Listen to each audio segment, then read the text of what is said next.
Hello, chat. Are you there? Gentlemen, good afternoon, good evening, good morning, perhaps. If it applies to you. Good morning, guys. It's morning to me.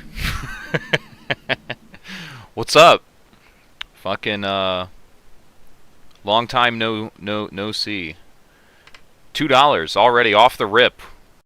Starting the night right.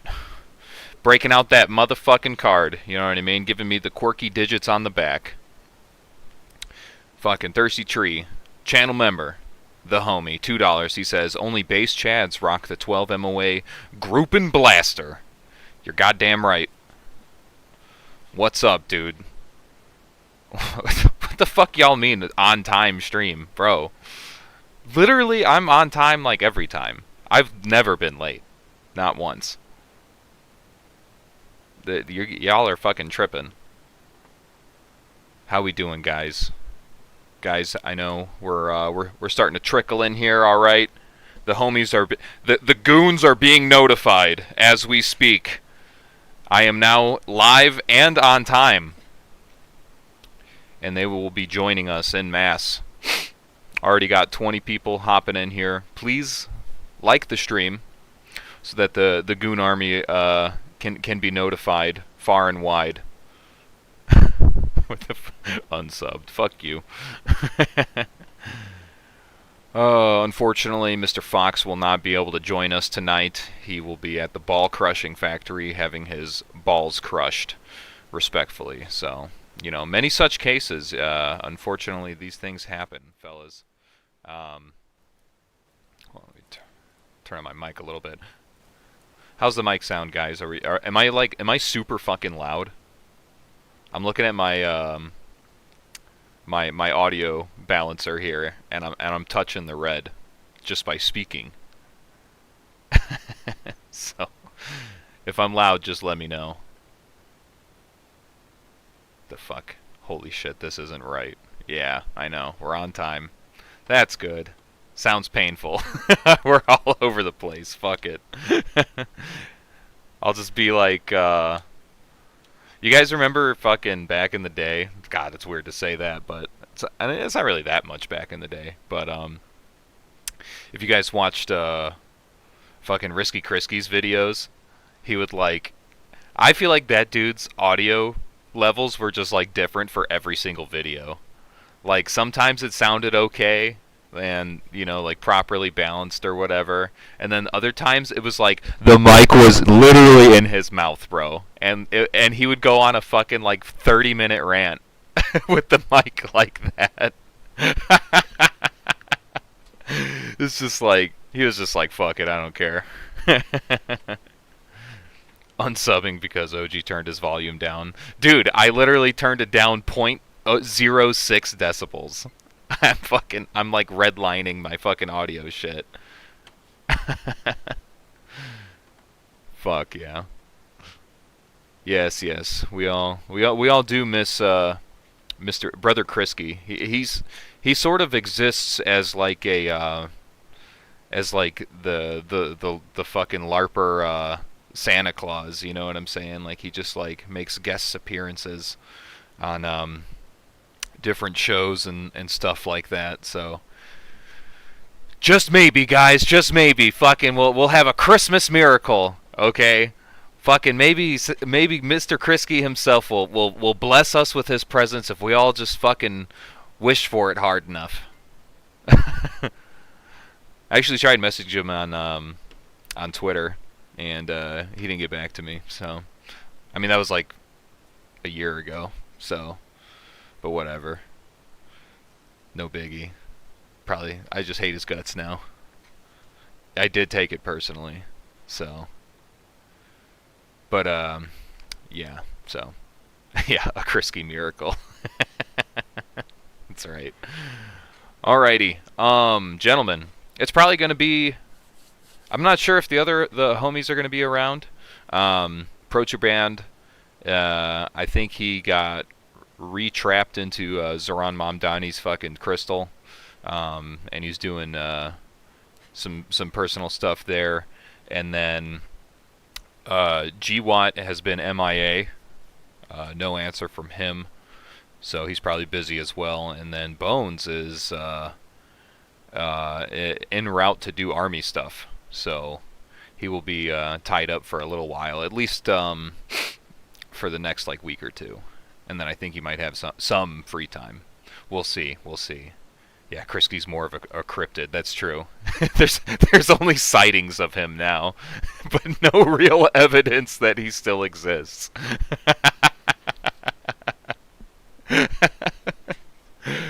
Oh my god.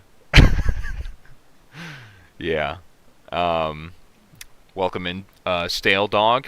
All the homies are tapping in. I love it. Fucking channel members, welcome back.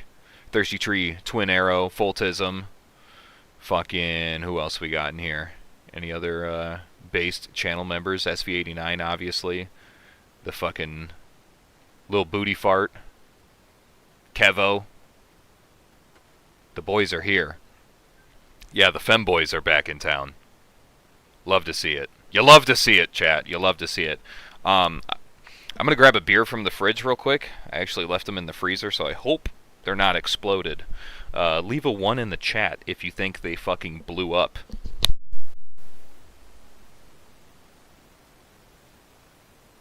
They for sure blew up. Every last one of them. He's got a beer IAD in his freezer right now. A big alcoholic Aloha snack bar. Ha ha ha ha ha. How we doing, boys? What's up, the internet? Let's find this thing on YouTube so I can read y'all's chats. What does chat have to say today?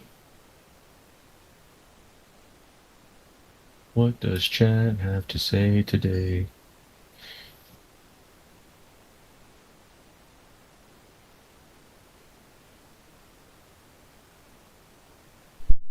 Fuck, I thought. What up, Blair? Oh my god! Holy shit! Scared the fuck out of me. What's up, dude? Hold on, let me fix this shit. Look who's here, guys! Oh my god! Let's go! Fucking legendary. I was just saying, I was like, I don't know if GWatt's gonna make it tonight. I haven't heard from him. Yeah, I gotta hang out with my kid here in a little bit, but he's finishing up dinner and he's got a shower and stuff, so until then we can kick it. Word. That's what's up, dude. Well, thank you for tapping in. Fucking, we just got started, obviously. I just sat down and cracked open a delicious bush latte. Only the finest. Only the finest, yes. It's the standard issue beverage of Wigger Winter around these parts. Wigger Winter. That's amazing. Oh man. Oh, cheers. Cheers, buddy. So, yeah, we got matching mustaches now. I shaved today. Here, hold on. Nice. Fucking, you can see. Very beautiful. I went with a slight handlebar on the lower half, dude. That's good, dude. That's solid. This is sex right here. Sex incarnate. Mm-hmm. So, anyway, talking points for tonight. I don't know if you saw in the old Goop chat. I did read, but share with everybody. Sure. So, guys, yeah, what we're going to talk about is sort of what the effective Goon Squad looks like, so that you guys at home can plan accordingly, okay, and sort of like materialize a finished product so that you have a goal to work towards, you know what I'm saying? And this is sort of like, end game type shit, you know what I mean? Like, this isn't like, this is not a beginner friendly stream, but in a way it is, because it's like, this is what you need to work towards, and hopefully we can sort of elaborate on some steps on how to get to, your milestones to get towards that goal, you know what I'm saying? And we're going to utilize, we're going to keep it grounded in reality, okay? We're going to LARP, but we're going to LARP in reality. And part of that is going to be using real-world fucking situations, fucking crises, as it were, and sort of putting ourselves in those shoes of the people there and seeing like, well, what could somebody who was prepared in that area, in that time, in that scenario, what could they have done to preserve their life and the life of their family and their community and shit like that, right? So that's kind of the discussion tonight. Yeah, I figured it's gonna eat up some time, but so I didn't make a second one. So it's pretty wide net we're gonna cast here, but it's gonna be a good conversation, I think. So Indeed. glow so bright, tapping into the chat. What's up, homie? Fucking so yeah. Anyway, guys, let me pull up my notes here. So yeah, as you can see over here on the old pink talking points here, the question that I'd like to kind of put forth first is, what are you planning for? And obviously, this is a question with a million answers, right? I mean, fucking anybody can say, fucking Dumb Daryl 999 says nothing. He just threw money at me like a cheap hooker, like a fucking stripper. Yeah, you're the worms at you on the stage and walked away. I don't even want to smell your pussy, bitch. Here's some money. Thanks, appreciate it, Chief. Anyway, so yeah, the answer to that, is multifaceted, right? I mean, there's natural disaster, there's fucking supply shortages, fucking international stuff like war, fucking you could see, I don't know, pandemics perhaps, I don't know. There's a real there's one a lot. could happen. I know that's like cliche to say because Sure. the last one was fake, but germs are real. Yes. We could have a real pandemic. That is physically possible. Right. So, I kind of lined up some scenarios here, which we'll go over next. But I kind of wanted to pick your brain because obviously, as a prepared individual, as a fellow Goonsday prepper, as it were, you're not new to this shit. Okay. Right. So I kind of wanted to share what you want to share. Where are you sitting in terms of preps now, in terms of, capabilities, what you got for like food, water, power, things like that. Like just kind of give me the rundown, give me the Sure. the synopsis of your preparedness scope here. Yeah. I'll talk about me and my personal situation, and then I'll jump into like why I'm prepping and stuff like that, and try and hit all those points Cool. and do it without rambling too much. Excellent. What up? What up? What up? Hello, gamer. Right. So what's my personal situation? I have I'm prepping for myself, a wife, and 4 children, and then a handful of pets that I would also like to keep alive if at all possible. And then I am trying to add wherever it's feasible wiggle room in, knowing that without having anybody specific in mind, knowing that more than just that is probably going to show up looking for handouts. And so if I have some wiggle room, it's nice, for those reasons. So I forget the exact amount. I think it is 600 pounds. I might be off a little bit of rice and beans, and it's half and half. So it would be 300 and 300 if it is 600 pounds. I have in like Mylar bags and, vacuum sealed oxygen absorbers and all that stuff. And then those are inside totes, right? So the same concept as your 5-gallon buckets. I just went with totes instead of buckets. So that's my long term. That is, I forget. It's been a long time since I put all that away. But my plan was 1 pound, again half and half, so a half pound of rice and a half pound of beans. By itself is a complete protein source and carbohydrate. And again, it's been a while. It's not 2,000 calories, but it's in the ballpark. It's like 15 or 1,600 calories. So Right. if you had just that, even for an adult or even for a growing child, you're not going to rapidly become malnutritioned. And then, of course, the goal would be to supplement that, right? Even if the family only gets 2 squirrels that day, well, we can split those 2 squirrels amongst everybody. That's not a bunch of food by itself, but toss that in with the rice and beans. That's a pretty hearty meal. Right. And then on top of that, I try to keep I have two pantries, so I try to keep my pantry stocked. Again, big family, so there's a lot of food in the house always. And then another linen closet I turn into a secondary pantry that I try to store a bunch of canned goods, mostly that we already use, and then some other stuff that maybe we don't use a bunch of. And right, so layers of things. So if there's just a short-term storage, not storage, a short-term shortage of something, right? We could just pull from those canned foods and not really even have to adjust our diet that much. At least we're not eating anything that's crazily unfamiliar to us. Hmm. And then long term, 6 months, a year, 2 years, we have the rice and beans.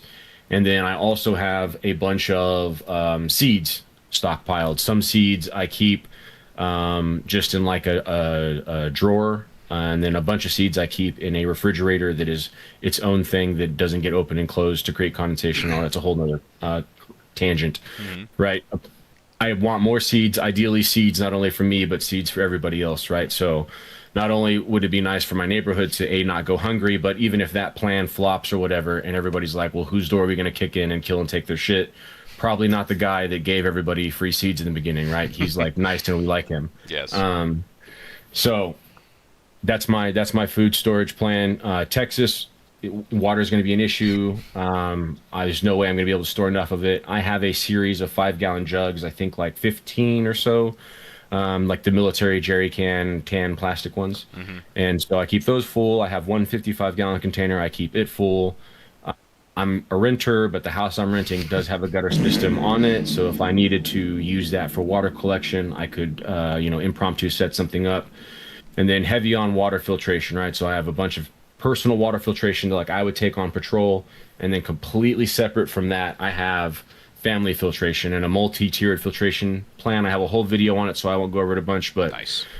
BPA-free containers to collect it, large metal pots, and camping cook stove to boil that water, and then a filter to purify it. I have the one that everybody gets that's metal.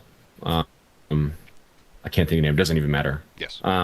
Large filtration that will also do chemical filtration, and then I also have a bunch of tabs, like iodine tabs that you would use for your canteen, but big ones that you would do on like a 5 gallon bucket. Right. So I have a bunch of those saved, and then I also have means to do. I personally, in my personal life, don't drink out of plastic, so I have a bunch of large glass 3 gallon jugs that I go fill up with filtered water, and then so in the real world or in a post SHTF, I could fill that up with water as long as the water isn't murky, and then set that out in the bright Texas sun that it's bright as fuck, 10 months out of the year, Yes. and UV purify water that purify. way. So, Yep.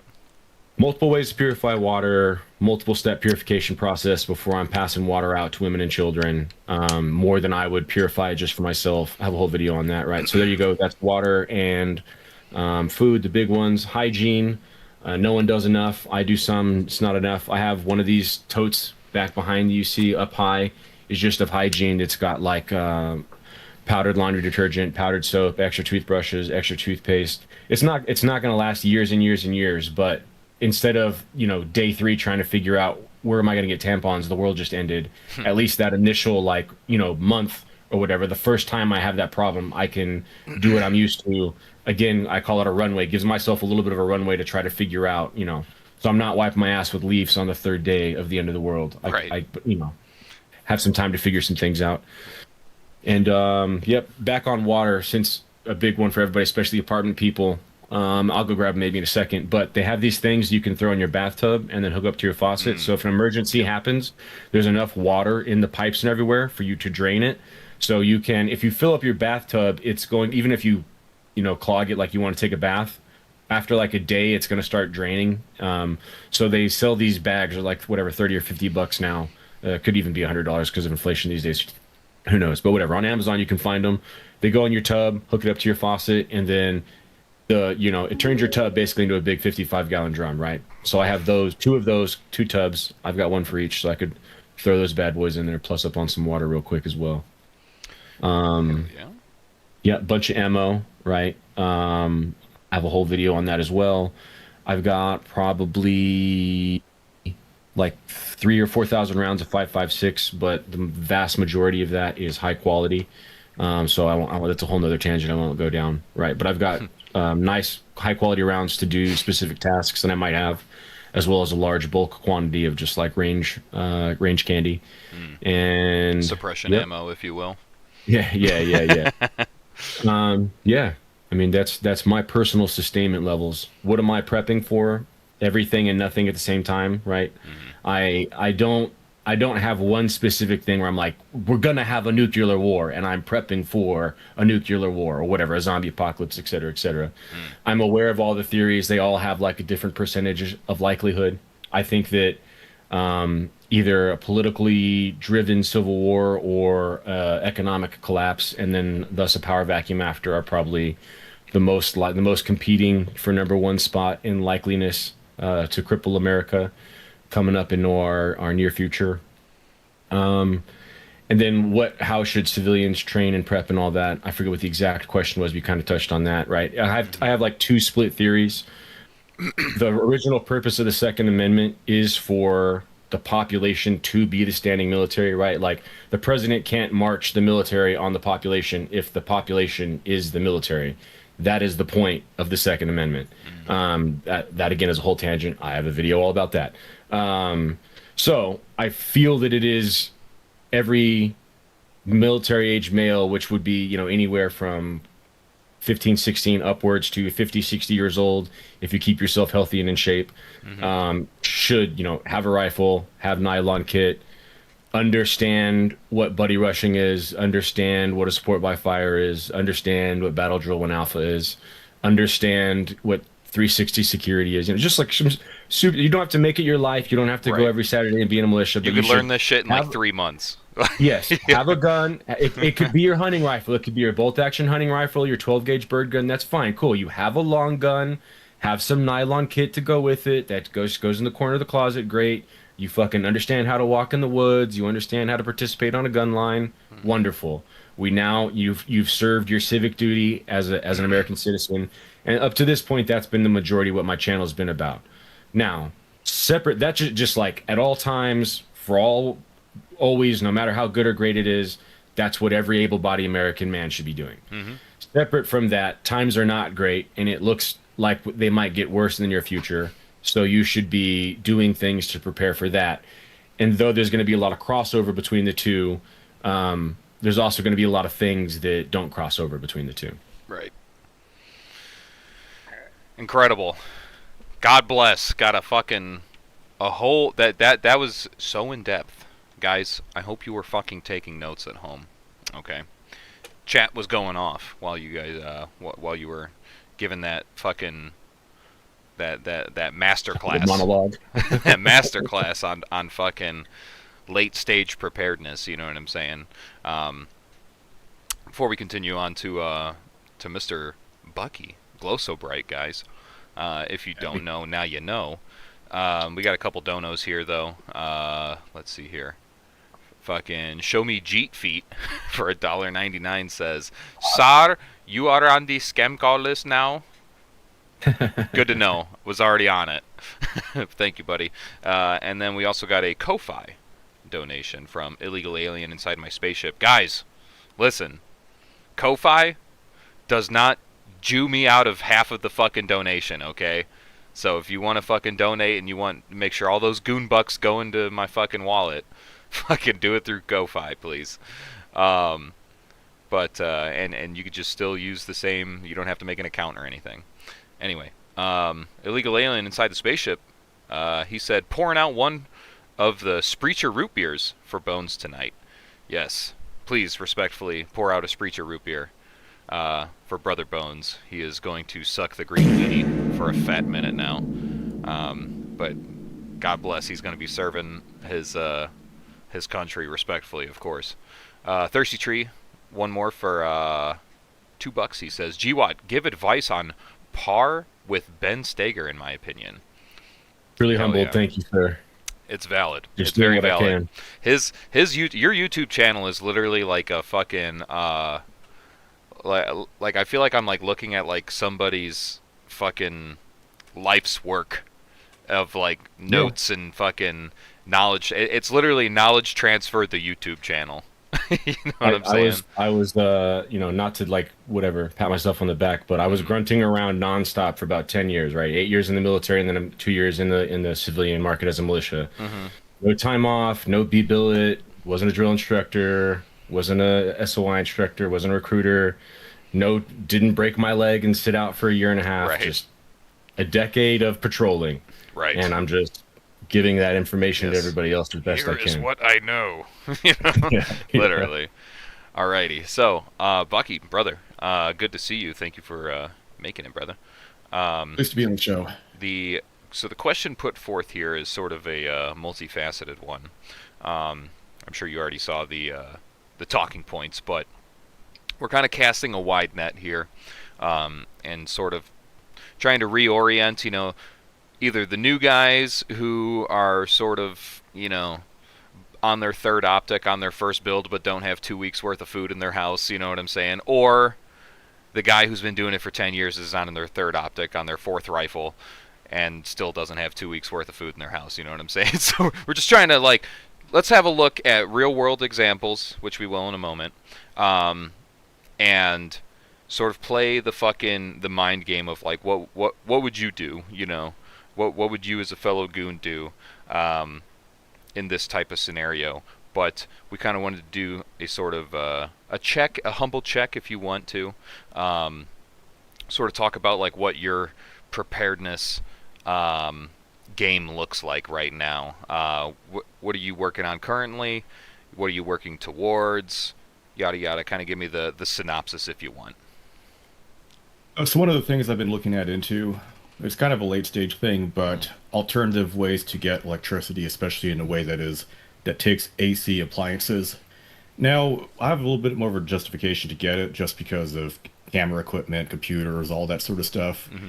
But it's a more of a late game item. The what they call Charge power tools as well, which would be huge. Mm. like the what's called the like these huge lithium batteries that have an AC inverter on it. You can hook it up with solar. You can hook it up to your car.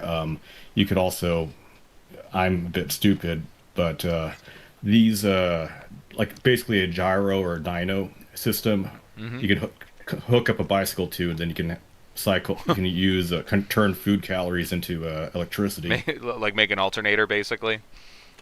Yes, like those, but a bit bigger. Just because if you get the inexpensive ones, they're good. They're more man portable, but you can quickly outgrow them. Or if you have a bigger device, you can quickly deplete it. Yes. Especially if you're trying to run things like refrigeration, for example. Yeah. And if you have, like, say, individuals in your own dwelling that have, say, medication that needs to be refrigerated, that is super important. Mm. G-Watt, what Like were a you grabbing? Yeah, basically what he was saying. I have they come in all different shapes and sizes, right? They come even smaller than that. Mine's relatively small in the scale from smallest to largest. But they have big enough batteries that you can then do in series that could even totally run your whole house, right? Your AC unit and everything like that. It just will plug directly into your the actual like circuit that runs your whole house power. But that's just like that would run a regular refrigerator for like 12 hours and then it would be dead probably, just to like give you an idea what it would do. But it could, turn your computer on, run your laptop, charge your radios, charge your power tool batteries, blah blah blah blah blah blah blah. I have a solar panel, that's that gray thing in there. Hmm. Solar panel comes out and folds out. But yeah, I wish I had more. That's just what I could afford with where I'm at. I also have a gas generator as well, but then that's noisy and you need gasoline. Yeah, it's Um, fun to run. It's fun to run into an enclosed environment indoors. yeah, yeah, Very yeah, fun. yeah. But for someone to start out with, I'd say like to spend serious money on would be IFAC with a genuine North American Rescue Cat. That is probably one of the most underrated or glossed over things to get. That costs money in the beginning. Learn how to do it. Stop the bleed. As far as for food in the short term, I'd say rice and beans. Put them in 5-gallon buckets with lids. Ideally, Mylar bags, desiccant packets. Same with what is covered earlier. For a stopgap or to initially start out with, bottled water in those 500 milliliter bottles, really easy to get. Or if you're doing like grocery shopping where they bring it out to you, you can just top off the remaining balance for the minimum with buying 40 counts of 500 milliliter water and have the employee hate you. Word. Do you have anything else as far as prep plans or fucking things that you're working on, things that you're proud of? You know what I'm saying? Not asking you to dox yourself, but you know, if you're willing to share anything I'd say for knowledge alternative transfer storage. reasons. Alternative storage locations in an urban environment would be associates, like apartments or rooms or houses. If it's in a rural environment, ground caches. If you're able to do that, and the soil isn't so rocky and difficult to dig down.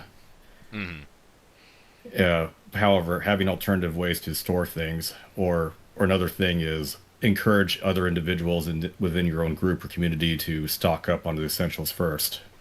And maybe if you can, if they have the space to, or if you're allowed to, get a tote box of basic stuff like an extra change of clothes, socks, underwear, skivvies, that sort of stuff. Have that an extra like cheap set of LBE like a Flick or a Chicom. Shove that in there as a backup in case you need to evacuate to that place as an emergency instead of your own residence. Right. That's a really good point that you bring up. Is like, you know, hey, let's try and get like the fucking homies, or you know, your community, if you will, if you have that sort of connection built up, which you should. You know what I'm saying? If you can get away with it, if the shoe fits, you should try and go for it, because then the burden's not all on you. You know what I'm saying? To try and plan for these things, whereas, you know, it's hard enough to plan for like 3 months for one person if you don't have it. Like if you ain't got it, like getting 3 months worth of food and water stored up for one person, like if you live in an apartment, have fun. It's not impossible, but you know, like you're gonna have to get fucking crafty with it. And then if you have a family, which, you know, looking at my view statistics, a lot of my homies here, a lot of the Goon army is family aged men, and so if you got family, then you need to take that into consideration as well, and that's going to be its own challenge as well. And so if you could fucking rely, you know, on other people to kind of be like, hey, let's do this together, then it becomes village effort, you know, the fucking ape strong together. Okay, so definitely try and do that, because like if you especially, I'm thinking, you know, most of us, we live around family. You know what I'm saying? Like, I don't want my mom starving to death. You know what I'm saying? Like, but I'm not really considering that in my personal prep is like, oh, well, shit, I gotta go and drive a fucking hour to go drop food off to my mom because, you know, natural disaster knocked out fucking supply, whatever. You know what I'm saying? Which, God bless, I should. But, like, if I could get her into it and be like, hey, Ma, here's some shit, hold on to it. You know what I'm saying? Or here, like, if you find yourself, do this, you know, keep some extra shit, just so it's, like, at least buys time. You know what I'm saying? You don't need to plan for indefinite. Not every SHTF scenario is an indefinite SHTF scenario. You know what I mean? I would argue almost none. Almost none.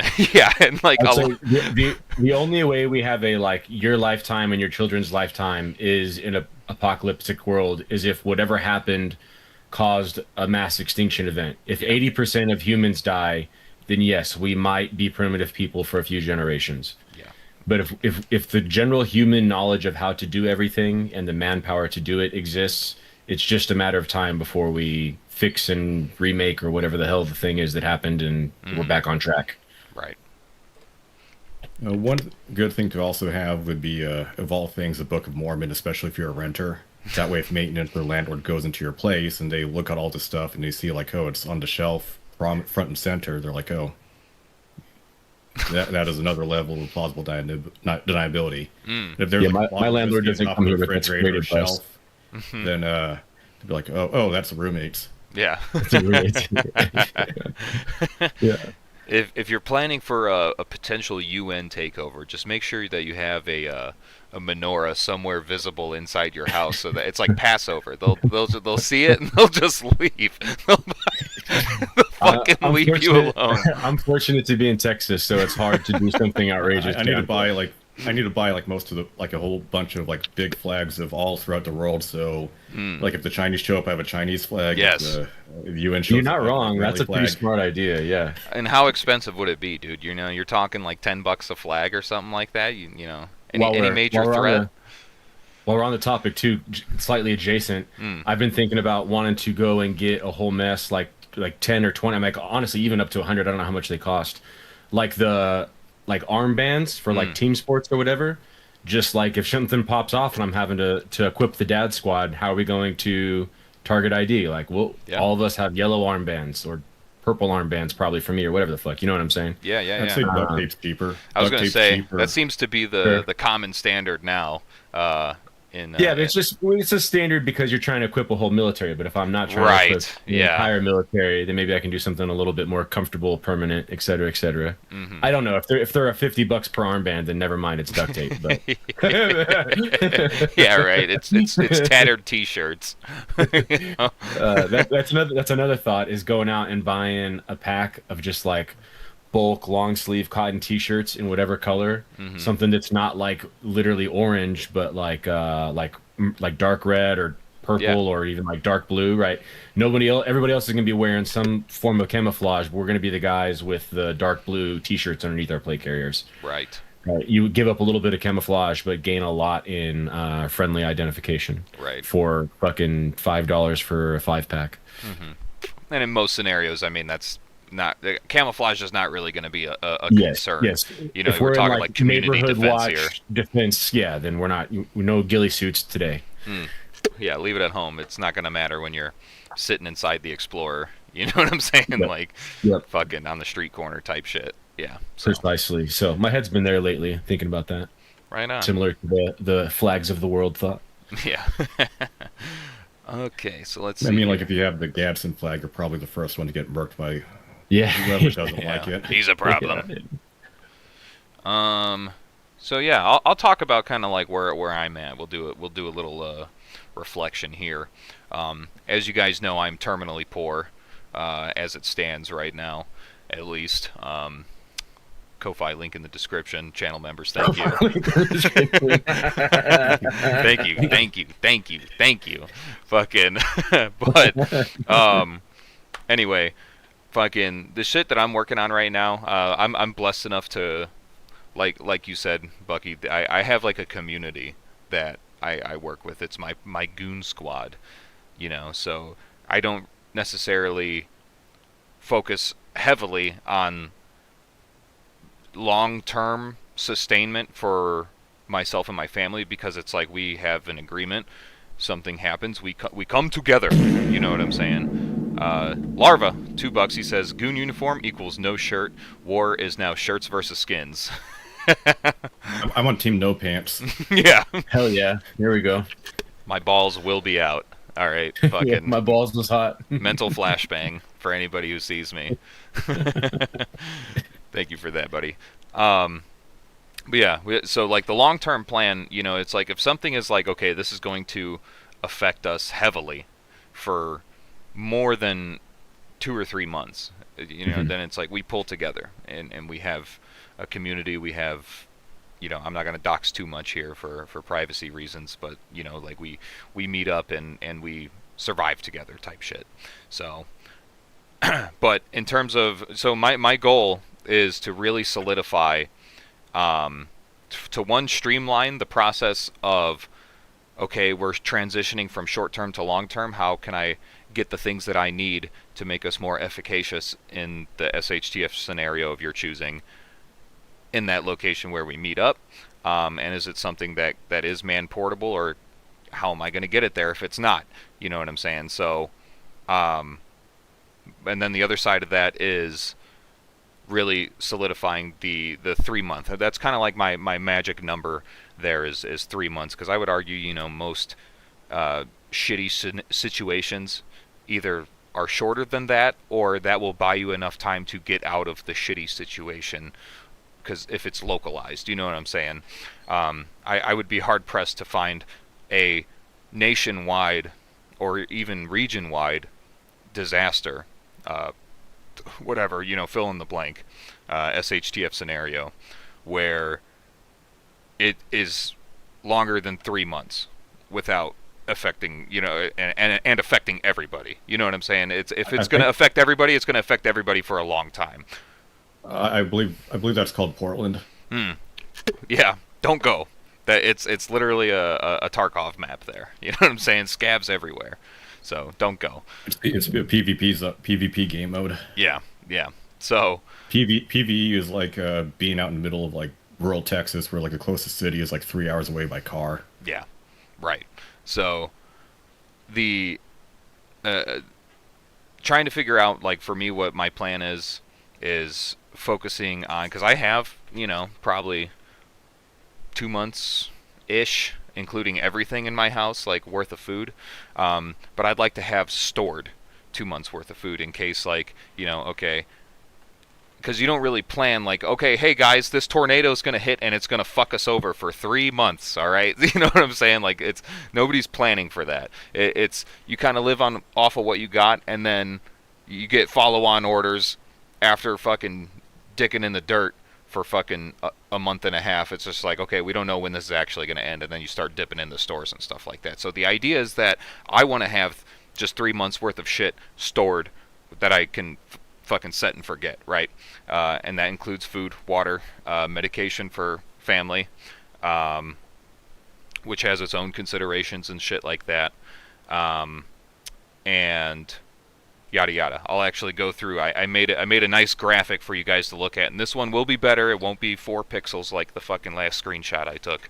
Okay, I made sure that it doesn't look like hammered dog shit, but it encompasses everything that you should be taken into consideration and the importance of it. So it's a pie graph. So if it's a bigger slice in the pie graph, it's more important. Okay, so yeah, that's my plan. That's kind of what I'm working towards. Food and water wise, like I said, I'm sitting at about 2 months right now. One thing I'm trying to square away is power, which I have a man portable option, which is okay in a pinch, but it's not really like long-term sustainable, or it's not like something that multiple people could use. Which ideally, like I said, if it's getting to that point where, okay, we're banding together, then I'd like to have something a bit more streamlined. You know what I'm saying? It'll work in a pinch, but why stop there, right?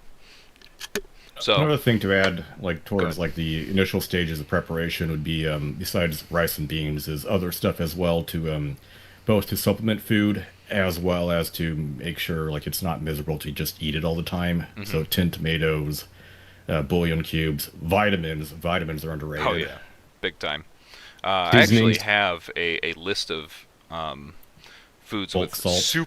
super long shelf life. Okay, which I'll just rapid fire read through that there because I got my notes here, which I would argue you guys should do. Okay, make notes of the shit that you're doing so that you can kind of plan it out. Hopefully hit milestones and shit like that, or make a list of what's important so that when you see fucking something go on sale on Primary Arms, you don't just waste money on some shit that you don't actually need. You know what I mean? Like, you can just kind of like boom, boom, boom, boom, boom, fucking bullet points. Take this out of the way, done. Buy this, done. Buy this, done. Square this away, learn how to use it, done. You know what I'm saying? So, but the food stuff, okay, for rice and beans, obviously that's everybody's go-to, and that's great. That'll probably make up like almost half of your caloric intake. So, show me Jeet Feet, $1.99 again. He says pemmican is majorly slept on. Yeah, looking at how to make shit like that. You know what I'm saying? Fucking historically sustainable food. Very good shit. Thank you for that. But I got some commercially available stuff here that you could look at. Powdered milk, okay, calorically dense and very nutritious, and stores for a long time. It's powdered. You know what I'm saying? If you're lactose intolerant, simply tolerate it. I don't know what to tell you. Dehydrated fruit and vegetables. If you have a dehydrator, dude, oh my god, that's like cheating. It's like $40 cheating. at Walmart. Yeah, you need to get one. Dehydrators are the shit. Fucking dehydrate that shit. Fucking Mylar bag it. It's fucking goated. And also side note, make sure that if you are going to use dehydrated foods, whether it's like Mountain House meals or dehydrated fruit, vegetables, whatever, make sure that your water stores also reflect that. You know what I'm saying? Like because that's where like a lot of people kind of fuck up. And for me personally, that's kind of like a thing that I'm guilty of. Is the water store I have is for drinking water only. I'm not taking into account like cleaning, hygiene, anything like that. Like I'm thinking like the water is just, it might be there, but it's unsafe to drink. Or rather, I can collect water and use it for fucking gray water purposes, like washing clothes and shit, right? But not drinking. The drinking water is drinking water, and that's it. But that's something that is eventually going to get worked on. Quick dono. Entity to the Void, $20. He says, people will prepare for the end of the world, but won't plan for losing their job in the next 3 months and facing absolute financial ruin. Sounds familiar. Make it make sense. Not saying don't prep, but you got, guys, $27,000 in credit card debt. Yeah. Real shit. And Yeah. Entity to the Void, I think you'll be pleased to see this this pie graph, because finances is part of it. Sorry, G-Watt, go ahead. I'll ramp it up a little bit from that one too. And this will manifest. It will look different for everybody. So I'm not even advocating for anything specific. There's a bunch of different ways it can take form. But the more reliant on the system, which includes corporations, you are, the more forced in you're going to get to stuff, right? We just saw this with COVID. How many people were first forced to take the shot or what? Get kicked out of the military, lose their job, not be able to stay in where their living situation was, et cetera, et cetera. Okay, so the less of that shit you're reliant, or at least completely reliant on the system for, the more security you have, right? So whether that's you start your own business, whether that's you have your side hustle on the side, whether that's you monetize a YouTube channel, whether that's, whatever that looks like for you, which could be a billion different things. I'm not telling anybody to do anything specific, but other than be responsible and have the ability to generate income on your own, so you're not cucked into being a pseudo slave because daddy boss tells you to do X, Y, or Z. Yeah, because there was a man-made fucking what's the word? Not shortage, but urgency, man-made urgency to fucking conform to a certain idea so that you could do the bare minimum because you can't do it on your own. Yikes! Don't be that guy. Don't fucking be that guy, chat. Thank you for that. But yeah, freeze-dried cheese, another great option. Raw rye and wheat, like wheat berries and shit like that. I wouldn't do powdered stuff because the amount of like, what are they called? It's like a type of flea or whatever. They can get in there. It's common in like commercially available powdered flour and stuff like that. Weevil? Yeah, weevils. Yeah, they like you could like you probably have them. There's a chance that you have them in a bag of flour in your house if you have a bag of flour in your house, which is not the end of the world. It's just that over time they will spoil somewhat fast. They'll eat everything. They'll fucking eat everything. Eat it all. Wasn't it like out in very hot environments where you have like sealed like flour-based things like breakfast cereal and stuff like that, and it gets really hot, and then it just breeds them to hatch and grow. Yes. Like with like those like Kellogg's or Toast cereal from like over in Kuwait or something. Yeah. And I've read that some people do. They basically freeze their flour, or they keep it refrigerated so that doesn't happen, so that they have a longer shelf life. Because not everybody wants to fucking grind fucking wheat berries and shit like that. Understandable, whatever. One thing to keep also as well, I think, would be a bulk kosher salt. And you have to be very careful is that if you look inside the ingredients, some of them, like Morton's, contains like yellow prussiate, which is not pure salt. It's something added to salt. But pure salt in that way can be used to pickle and preserve food as well. So once you get to the later stages of growing your own vegetables or other things, how do you preserve it? Right. Rebel Spirit, tapping in. How you doing, buddy? Dried pasta, easy. Walmart salt is actually a very good and common way to like find pure kosher salt. Oh no shit. Okay. Yeah, $3 for about like 3 pounds. The Great Value brand or whatever. Yeah, Great Value. It's like literally a square cardboard box of coarse kosher salt, pure. Any of the Void, $10. He says, Grandma Entity says, you should get into canning and jarring like we used to do in the good old days when a pantry was a thing. Yes. I would have to preface that is don't use grandma's recipes. They're actual guides put out by the United States Department of Agriculture, as well as many universities like University of Georgia, University of Utah, that have specific recipes known and tested to have safe food that would last for a long time. And if you start adding more sugar, less sugar, more acid, more onions, more salt, it would mess with the chemistry and might make the food not something that might be bad early. Right. But yeah, no, canning's the shit. I had a boss at a place I used to work. Him and his family were, you know, they were suburban homesteaders. You know what I'm saying? And they were fucking squared away. And he was super into canning. And he told me he ate fucking 5-year-old chicken, raw chicken, dude. That was canned. And he was like, yeah, it was fine. I'm like, when the fuck did you do that? He's like over the weekend. I'm like, and you're not dead? He's like, nope. I'm like, dude, that's fucking crazy. I got Steve and Marie type of stomach right there. Yeah, no shit. Dog Bear, $5. He says, most preppers seem to forget the health benefits of storing a quality low mileage pocket pussy for those long nights. Yeah, entertainment is gonna fucking be worth its weight in gold when the shit hits the fan. Gotta buy extra bleach and isopropyl alcohol and all that other stuff as well. So, yeah. Chat, don't clean your pocket pussy with alcohol. It will fucking deteriorate the fucking latex. It'll be ruined. Okay, you need to. I don't know. I'm not an SME, so. It's all good. Thank you for that, buddy. But yeah, dried pasta, goated. Okay, I'm gonna rapid fire through this list so we can move on. Dried pasta, beans. We already said. Oats, white rice. Cocoa powder, good option. Add flavor, some sweetness. You know what I'm saying?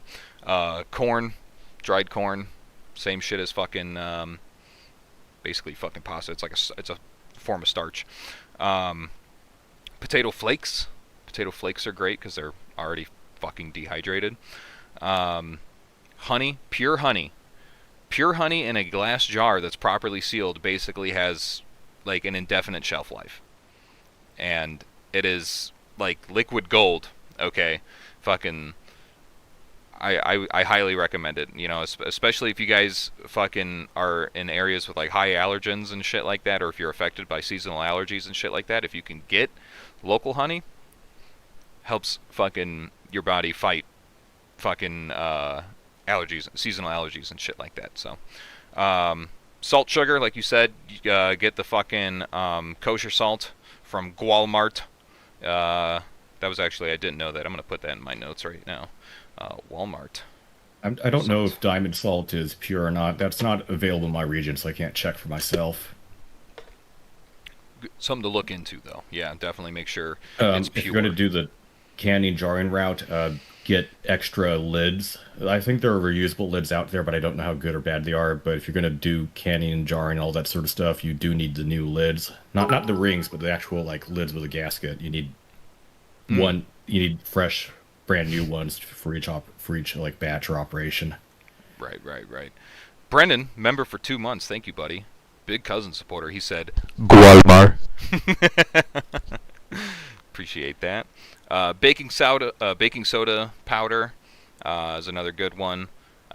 Corn syrup or starch in its raw form. Have to look up some recipes on what the fuck you can do with that because I'm not sure. And then vinegar. It's basically sugar. Yeah, right. And then vinegar. Vinegar, you know, pickling, shit like that. Yeah, that's a little list for you guys. All right. I feel like I should write that down somewhere on here. If you guys want a list, I'll make a list. All you gotta do is ask. You guys know how to fucking get a hold of me. But moving on here. So we kind of gave like a once over, a little bit of self-reflection and shit like that. Hopefully you guys are doing the same at home. This is a two-way conversation.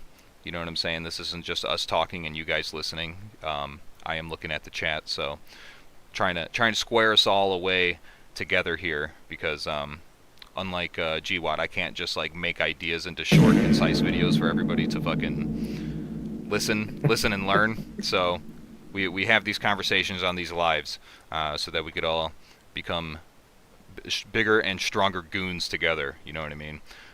Show me Jeet Feed again for $1.99. He says, back to bleach. That's great water purification. Yeah, you damn right it is. You know what I'm saying? It's chlorinated water. That's basically your tap water. You know what I'm saying? Bleach is mostly water. We are mostly water, so therefore we are bleach. we are indeed bleach, and bleach is safe to drink. So, but yeah, thank you for that. But yeah, let's have a look at the sort of. This is something that I've kind of talked about a lot in other streams, is like, particularly when referring to defense and security and stuff like that, where I say people get hyper focused and this only makes up this much of that pie chart. Well, chat, I got the pie chart right here. Okay, I've literally made the fucking pie chart. Let's see here. And you guys, GWAT and Bucky, if you are able to open another tab and watch the stream or something like that, it'll be on the screen here shortly. Here you go. It's gonna cut. We'll cover my face. Okay. There we go. All right, chat. So, can y'all see that? So this is the pie chart that I've been referring to here, and sort of the idea behind it is that if it is a bigger portion of the pie chart, it is of higher importance to focus on. Okay, and so let's have a look at what we got here. We got water, food, medical, power, commo and intel, transportation, security, finance, and shelter. Okay, and each of them obviously have their own values attached to them based on how much importance they are. And the idea here is that each one directly affects your personal sustainability, right? So if you don't have water, you're going to die. You know what I'm saying? If you don't have food, you are going to die. If you're reliant on medication, you're going to die if you don't have that fucking medication. You know what I'm saying? And then everything else sort of falls in line behind it. And I have a explanation here for you. I'll kind of go through each one and talk about like the mindset behind it, right? In the meantime, I'm gonna grab a beer real quick if you guys want to yap for a sec before I start yapping about the pie chart. Yeah, without getting crazy nitpicky or specific, I think it's right. Ultimately, what we see here is that security, the gunplay is like roughly 10%, a little bit less, and then logistics, which is everything else, right, is like the 90 plus percentile, which is the reality of things. Wait, so tell me that I can't just splurge out and get myself a $3,000 CAC rifle and then and then like $1,000 Strahog plate carrier. I mean, it's not going to help you if you're hungry. That's for sure. Semi-related to on the Nothing Ever Happens crew, right? Like even when I was in combat zones and stuff, most of my days weren't running around being in like pitched gunfights with bombs going off all around. Most days were just like pulling security, maybe going on a security patrol or doing a resupply patrol or something, and then getting a workout in, except getting a brief on the next operation in a couple days. So life goes on. You have to eat, you have to fucking wipe your ass, and even if you are literally in a combat zone during a time of war, there's usually not like a grenade going off next to you all the time.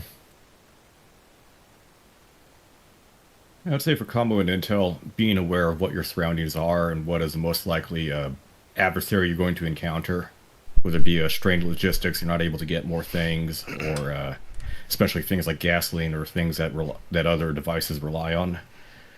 Or what sort of adversaries, whether it be criminal elements or organized adversarial paramilitaries, could be. What is around your area, how equipped they are, and how willing they are to like zero in into position to destroy your element. Okay. Reorganize the screen here a little bit. Sorry for that. I had to take a piss too. A gamer piss. Anyway, so we'll go in order here. Starting with the the most important. I think that we're all in agreement on that. What the most important is, and that's water, obviously, right? Without water, you will die, or even in a if you're in a deficit, okay, you're rationing water. You will feel like you want to die if you're at all physically exerting yourself for any length of time. Which if we're talking about dipping into stores and stuff like that, you probably are. Show me G feet, $1.99. He says my long-term food supply will be long pork. All right, good to know. Thanks. One thing I have to add to that is make sure the water is accessible in a way that doesn't require electricity. Ideally. Yeah, like if it's just So, rainwater like and you gotta constantly boil it all the time just to use it. Yeah, or drink if you have like things that require a pump, and the pump is electronically operated, and the municipal electricity is not working. Right. Some people got like wells for their tap and shit like that. If it works on an electric pump, you're gonna be fucking shit out of luck, bud. If there's no power. So. Yep. Good point. Good point. G-Watt, were you gonna say something? No, just agreeing. Okay. But yeah, so for water, I mean, what are we using it for, right? Obviously drinking. Use it for cooking if you're utilizing like dehydrated foods and stuff like that. Like I said, Mountain House, dehydrated fucking fruit, vegetables, shit like that. Rice and beans. Fucking making beans. Okay, you need to soak the fucking beans for like a day to make them edible. You know what I'm saying? That takes water. So take that into consideration, and also for sanitation, right? Cleaning purposes, for hygiene. You know what I'm saying? Water is like, I wanted to make water like 50%, but it would just like knock everything else out and make it like invisible on the pie chart. But just know that even though this says 18%, it's actually much higher. Okay, like food, water, and shelter is like, 70% of the pie chart. Yeah. You have to be alive. Yeah. And you need those things to be alive. Yeah. Fucking and I have a reason for why shelter is the lowest on this list. Because and I'll get to that. We'll get there. Sure. But yeah, so drinking, cooking, and sanitation, super important. You know what I'm saying? And the considerations that you need to take when accessing your water: storage, filtration, and purification, right? The easiest way to look at it, okay, for me, this is like my dummy-proof water storage method, okay? Your tap water is more than likely fine to store for 6 months at a time. If you are okay, like if you're not storing like, I don't know, fucking 500 gallons at a time, obviously it's a pain in the ass to fucking rotate 500 gallons every 6 months. And it would also just be a massive pain in the dick to fucking store that much and move it around, So, like, if you're kind of isolating it to just drinking water, okay, this applies to just drinking water, which is, in my opinion, the better method to utilize this method. Just use regular tap water, okay. You can add a stabilizer in it and get another few months out of it if you want to. That's fine, but typically the water out of your tap is already chlorinated, and which makes it stable, right? So as long as the inside of the jug, so like I just use regular aquatainers. You could get them at Walmart for like $21, maybe less, a piece, and they hold 7 gallons. Okay, 7 gallons each. If you're talking about drinking water only, that's a week's worth of water for one person. Theoretically, like even with exertion. So that's pretty damn good. So all you do, clean out the inside of the fucking container with I think it's a 1-to-4 ratio water bleach. Fucking make sure it touches all contact surfaces, rinse it out real good, fill it up with fucking regular tap water all the way to the brim, cap it. Fucking, if you're storing it outside, obviously it's winter right now, so if you're storing it outside, you might want to leave a little bit of space so that the water could fucking freeze and expand and not fucking blow the container apart. So keep that into consideration. But if you're storing it inside, like if you have space in your house in a basement, or your garage is climate controlled, whatever, you got space under your bed, whatever the fuck you're gonna do. If you're gonna store it in a climate controlled space, you fill that bitch all the way up, right? Um, Cap it, keep it out of light. Don't touch it for 6 months. It'll be fine. You can fucking pop that lid open and drink it right away. After that, like, you can theoretically drink it a little bit later. Or if light got exposed to it, fucking, then you might want to boil it once. Okay, or you could use a fucking life straw. Life straws are shit. Okay, for like 99% of applications, but for this, they're excellent because they're super cheap, and you're just filtering out the most basic fucking microbials. Okay, like the most basic bacteria that can grow inside of these fucking containers. Okay, like, so if you want to have an extra layer of protection, let's say you crack it open on the 6th month and you're like, well, I'm just not sure, fucking drink that bitch through a life straw, you'll be fine, right? So that's the dummy proof version. And then for everything else, like I said, for fucking, obviously for cooking you're going to want potable water too, so keep that into consideration if that's part of your prep plan. But for like sanitation and shit like that, I mean, dude, you could fucking very basic filter the shit, have gray water storage on site, fucking rainwater catch, blah blah blah. I mean, you're adding soap to it anyway, like if you're cleaning clothes or whatever. Not that big of a deal. I don't think you need to worry about fucking giardia going through your skin after adding detergent to the water and just washing your clothes. Just don't drink it, but no matter how good it smells, just don't drink it. You'll be fine. But yeah, water is so fucking important, chat. Like that if you're not squared away on water, you need to get squared away on water. And part of that, like I said, this was an aspect that I was going to bring up, and it's going to come up during the entire fucking pie chart, is, look at it in two different lenses, okay? Stationary and portable, okay? Because some of these scenarios that we're going to bring up here in a little bit are going to potentially involve taking your shit and leaving, or staying in place. Most of them are going to be staying in place, which is okay because it's a lot easier to work around. But if you need to fucking get out of an area because it's no longer safe to stay there or sustainable to stay there, then if that's going to be a difficult task, then like, not having everything in 55-gallon containers would be nice. To have an aqua container that you could just grab one per fucking dickhead in your family or in your goon squad, throw it in the fucking truck and get the fuck out of Dodge, then you're good to go. That would be optimal. It's a lot better than trying to lift a fucking 450-pound, 55-gallon drum. You know what I'm saying? So, yeah, just keep that in consideration. Like, always look at these considerations through those two lenses: portable, stationary. Okay, and try to have options for both. To further expand upon it, for like things that are like stationary things, bulk things that are inexpensive, easy to store, then you have, I would consider like operational things, so MREs, humanitarian rations, mountain houses, that sort of stuff. You have like small like water bottles.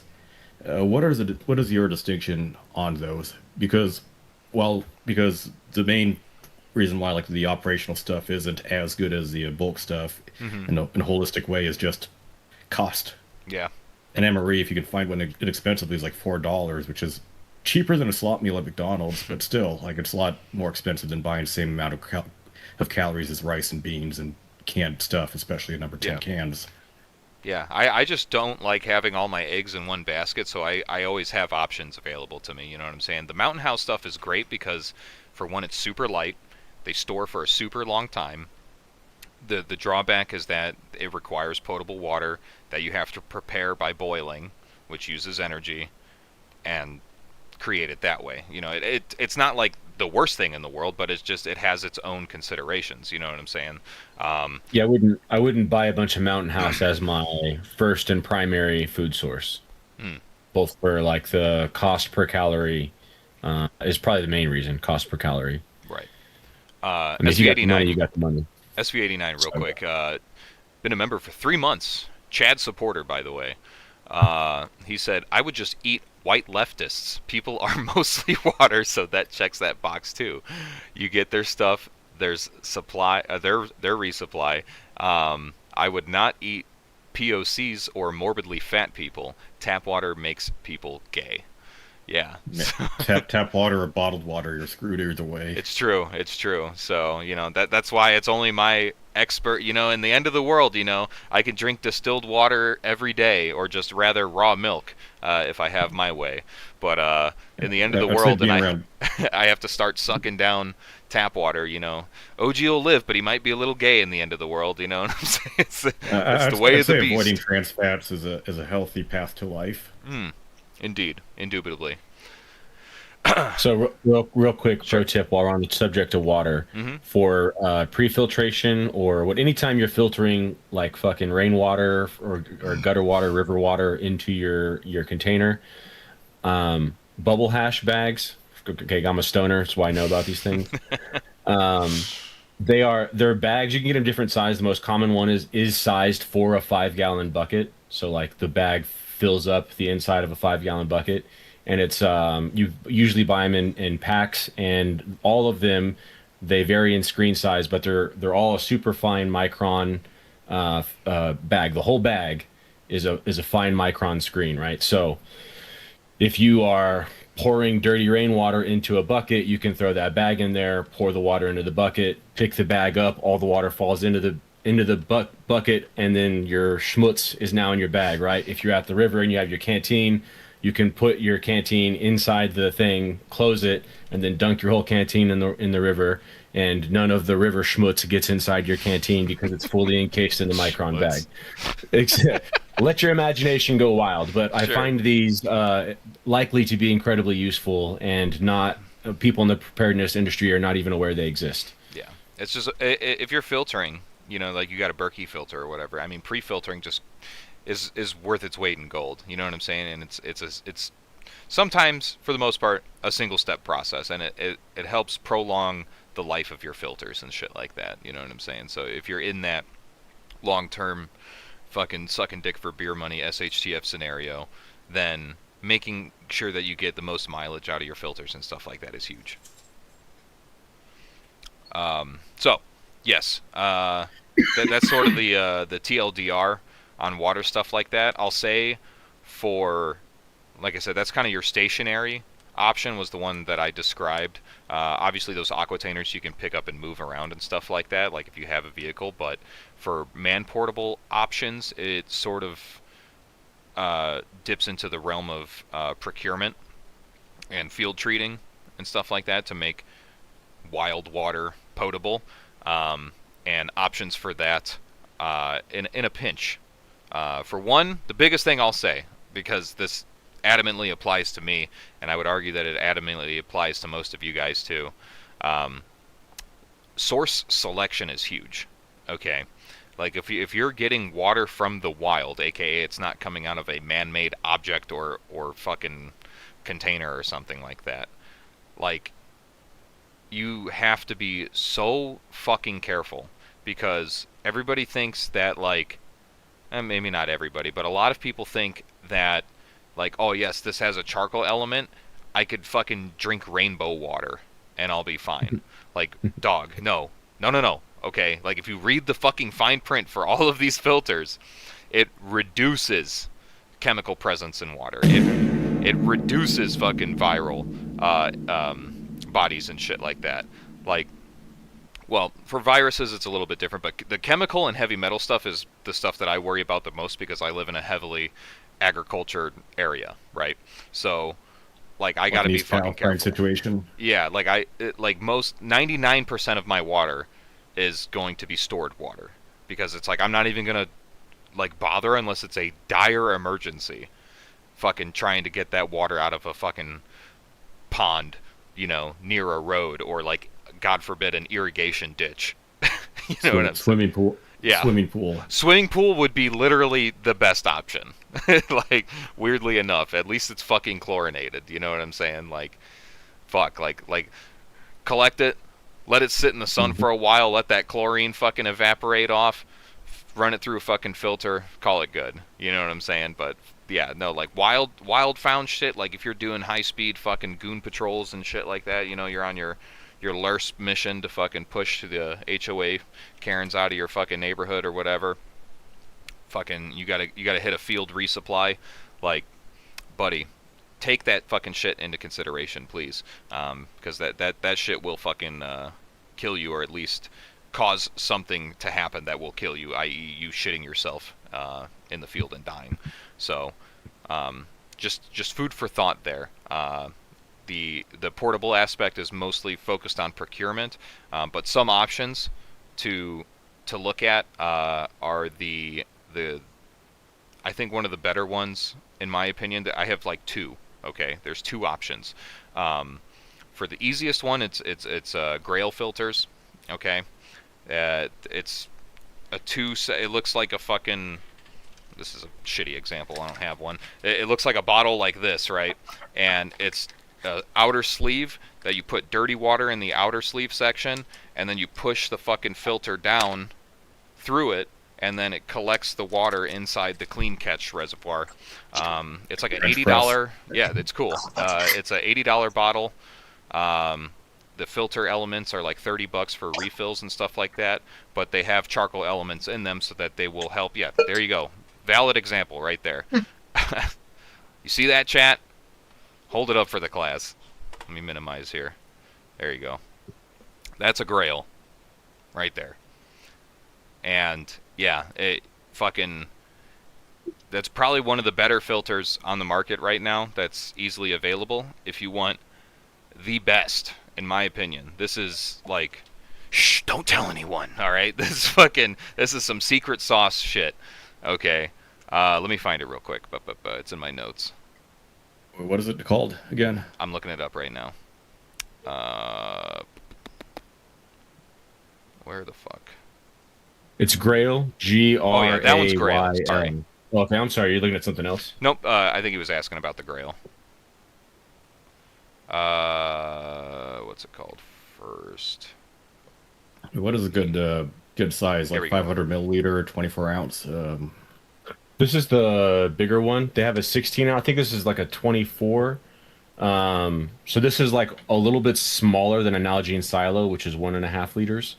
And it's a little bit bigger than a regular Nalgene, right, which is 1 liter. And I think even the 16 ounce one doesn't fit in like Nalgene pouches or canteen pouches well, which is why I just went ahead and got the big one since it was going to be a pain in the ass anyways. I might as well get the volume. There you go. But and what sort of a canteen cup paired with it? Yeah, this is comes with it. I think it's Dave Canterbury's Pathfinder collab, but it's from their website. I bought this whole thing together. All in one, came in the same package. Here we go. Finally, somebody mentioned it. What about Sawyer filters? Good question, Coral Weezer. Good question. Sawyer filters are not bad. Okay, I personally have a few of them. Like I said, for my area, you kind of have to do your own research here and kind of look at like what if you live in the fucking Appalachians and you have natural running mountain water, a Sawyer will probably do you fine. Like that will be okay. If you live in the Midwest and most of the fucking water that you have is agriculture runoff, a Sawyer filter is not going to be enough for you. That's kind of the long and short of it, right? You have to do your due diligence. It doesn't have the proper filtration ability, I guess I could just say, to filter out things like heavy metals, chemicals, pesticides, and viral bodies and stuff like that. You need a charcoal element in order to do that. Now Sawyer does have like excuse me, a charcoal element add-on, but it's supposed to be used in conjunction with like a gravity bag and shit like that. Huge pain in the ass. Huge fucking pain in the ass if you're trying to do it like on the move or whatever. If you're backpacking, whatever, not a big deal. But fucking, we're looking at this through the LARP lens, right? The Grail will check that box, and it works really quickly. You know what I'm saying? A good way to get you a good serving of water, right? So yeah, that's why I recommend that. And if you're really like prepping for water procurement and all that, you could carry a bladder, like a 3 or even a 5 or 10 liter bladder that's normally empty, that's your dirty water bladder. And then whenever you get to the water source, you There you just go.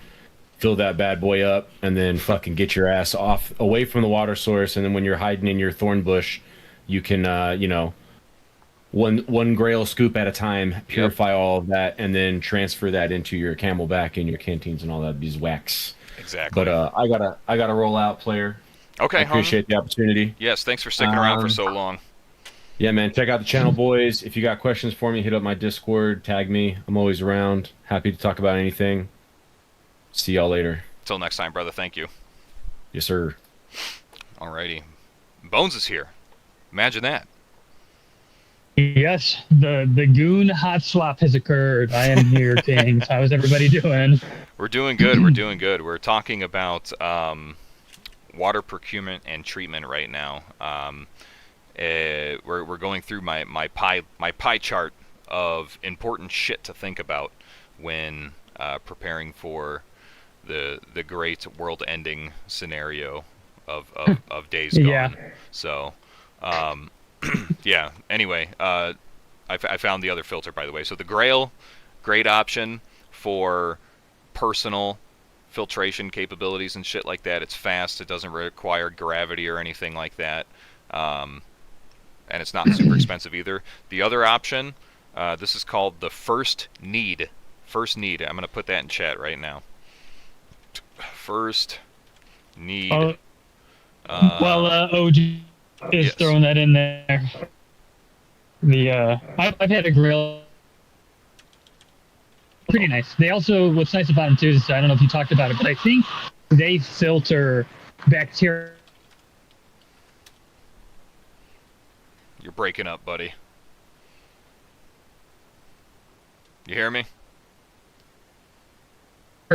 It'll do bacteria, viruses, particulates, chemicals, or nuclear material, which is super awesome for when the Agarthans start dropping dirty bombs on us. But those are pretty handy. The one thing a lot of people underestimate with those is they do take up a lot of space though. Like if you're using a Grail as one of your water bottles, and you only have like a canteen and a Grail or whatever, you only have like 16 to 22 ounces in it, so it's not quite as much as I'd want in something that I'm using primarily as a water bottle, but it does help to purify, stinky poo-poo caca water. Yes.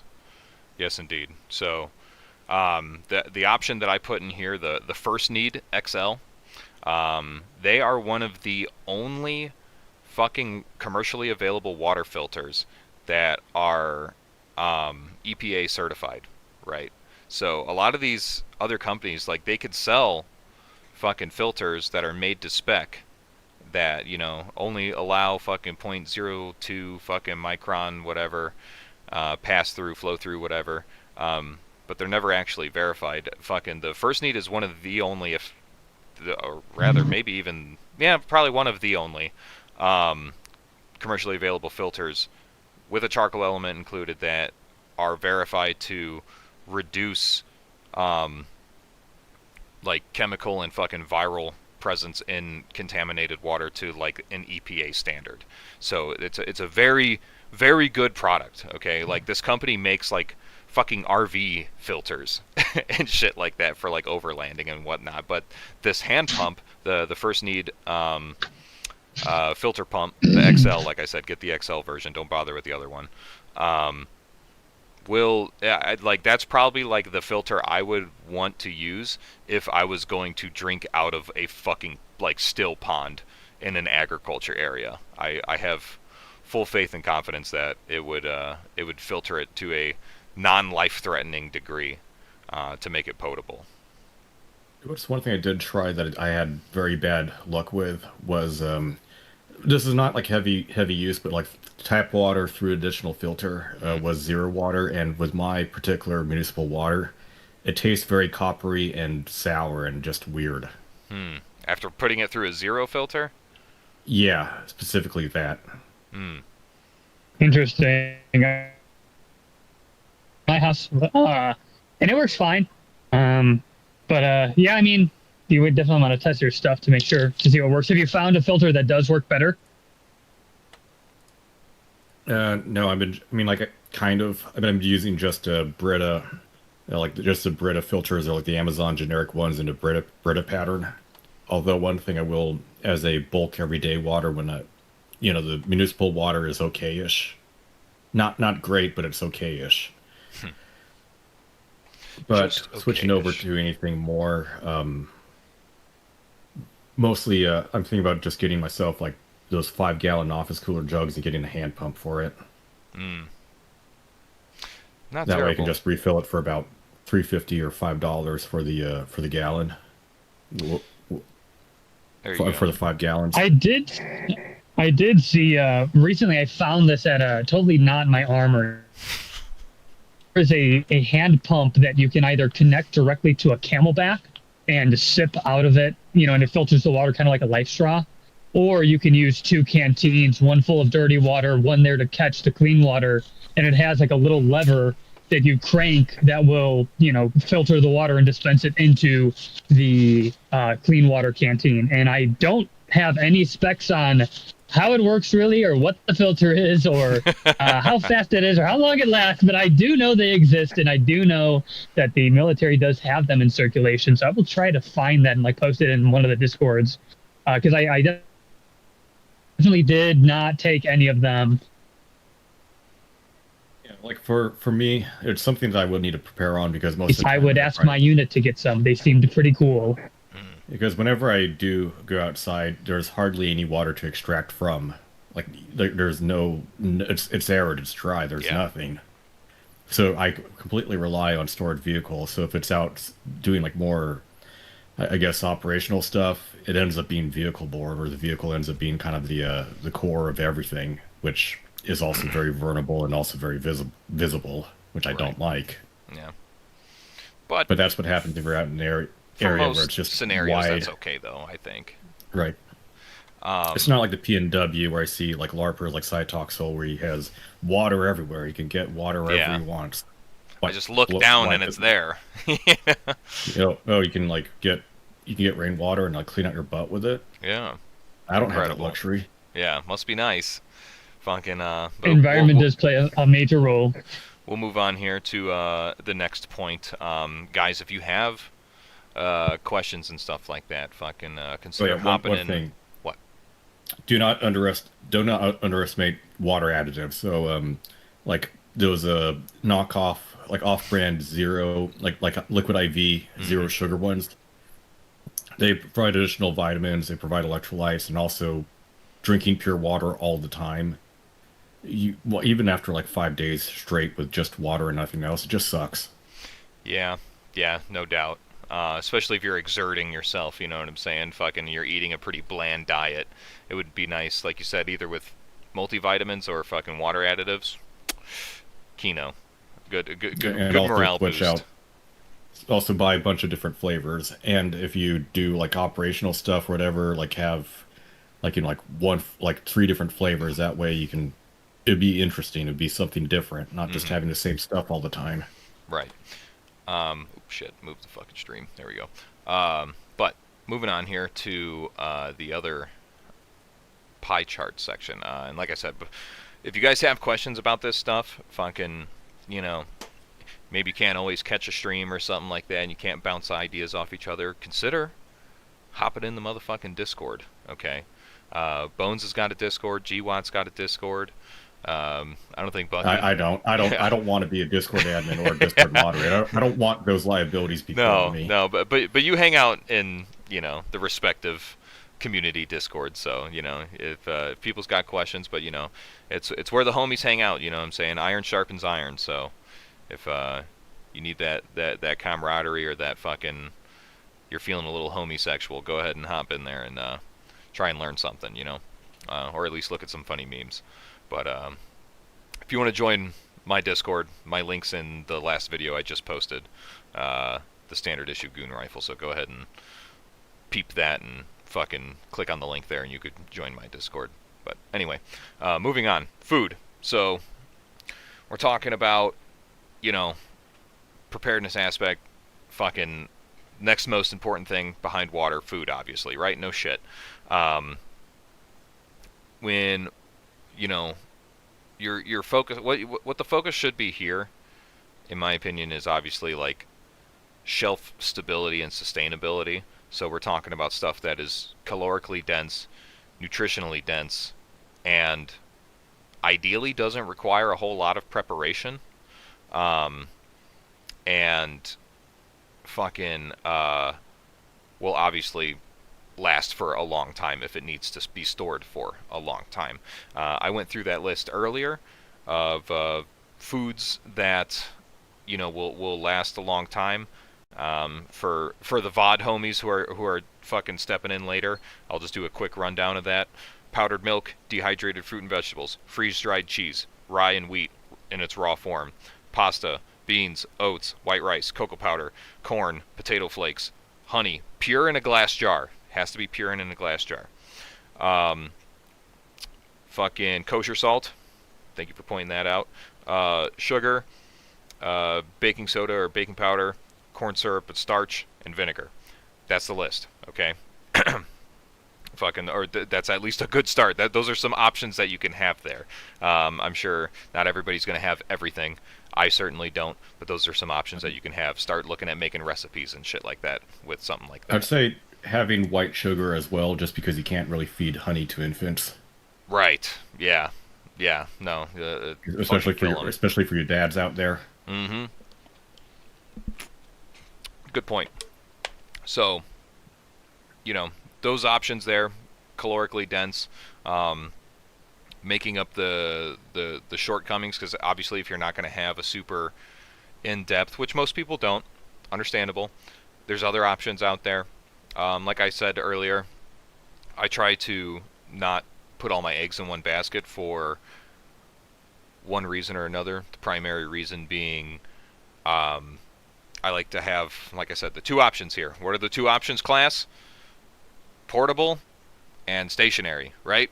So obviously, food buckets and stuff you could pick up and move, but you're not going to like do it by yourself or whatever. You're not going to take a fucking a bag full of dehydrated beans out on patrol and soak them overnight and fucking cook them in the morning and shit like that. Like, no, you'll just probably eat an MRE. So it's like, maybe consider, having some MREs, or, in my opinion, fucking the humanitarian aid rations. One thing I'll have to add for those humanitarian rations is throw in like a tin of fish or a tin of meat as well. Nice to have, like the chicken of the sea, like tuna creations or like Star Test, whatever, like tuna beef bags.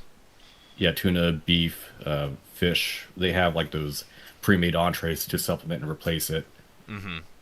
Yeah, I usually carry my comfort food when I'm out in the field is sardines. So I always have a couple cans of those, but also those tear open bags of the single serving tunas and whatnot. Like, you can get them in different flavors and stuff too.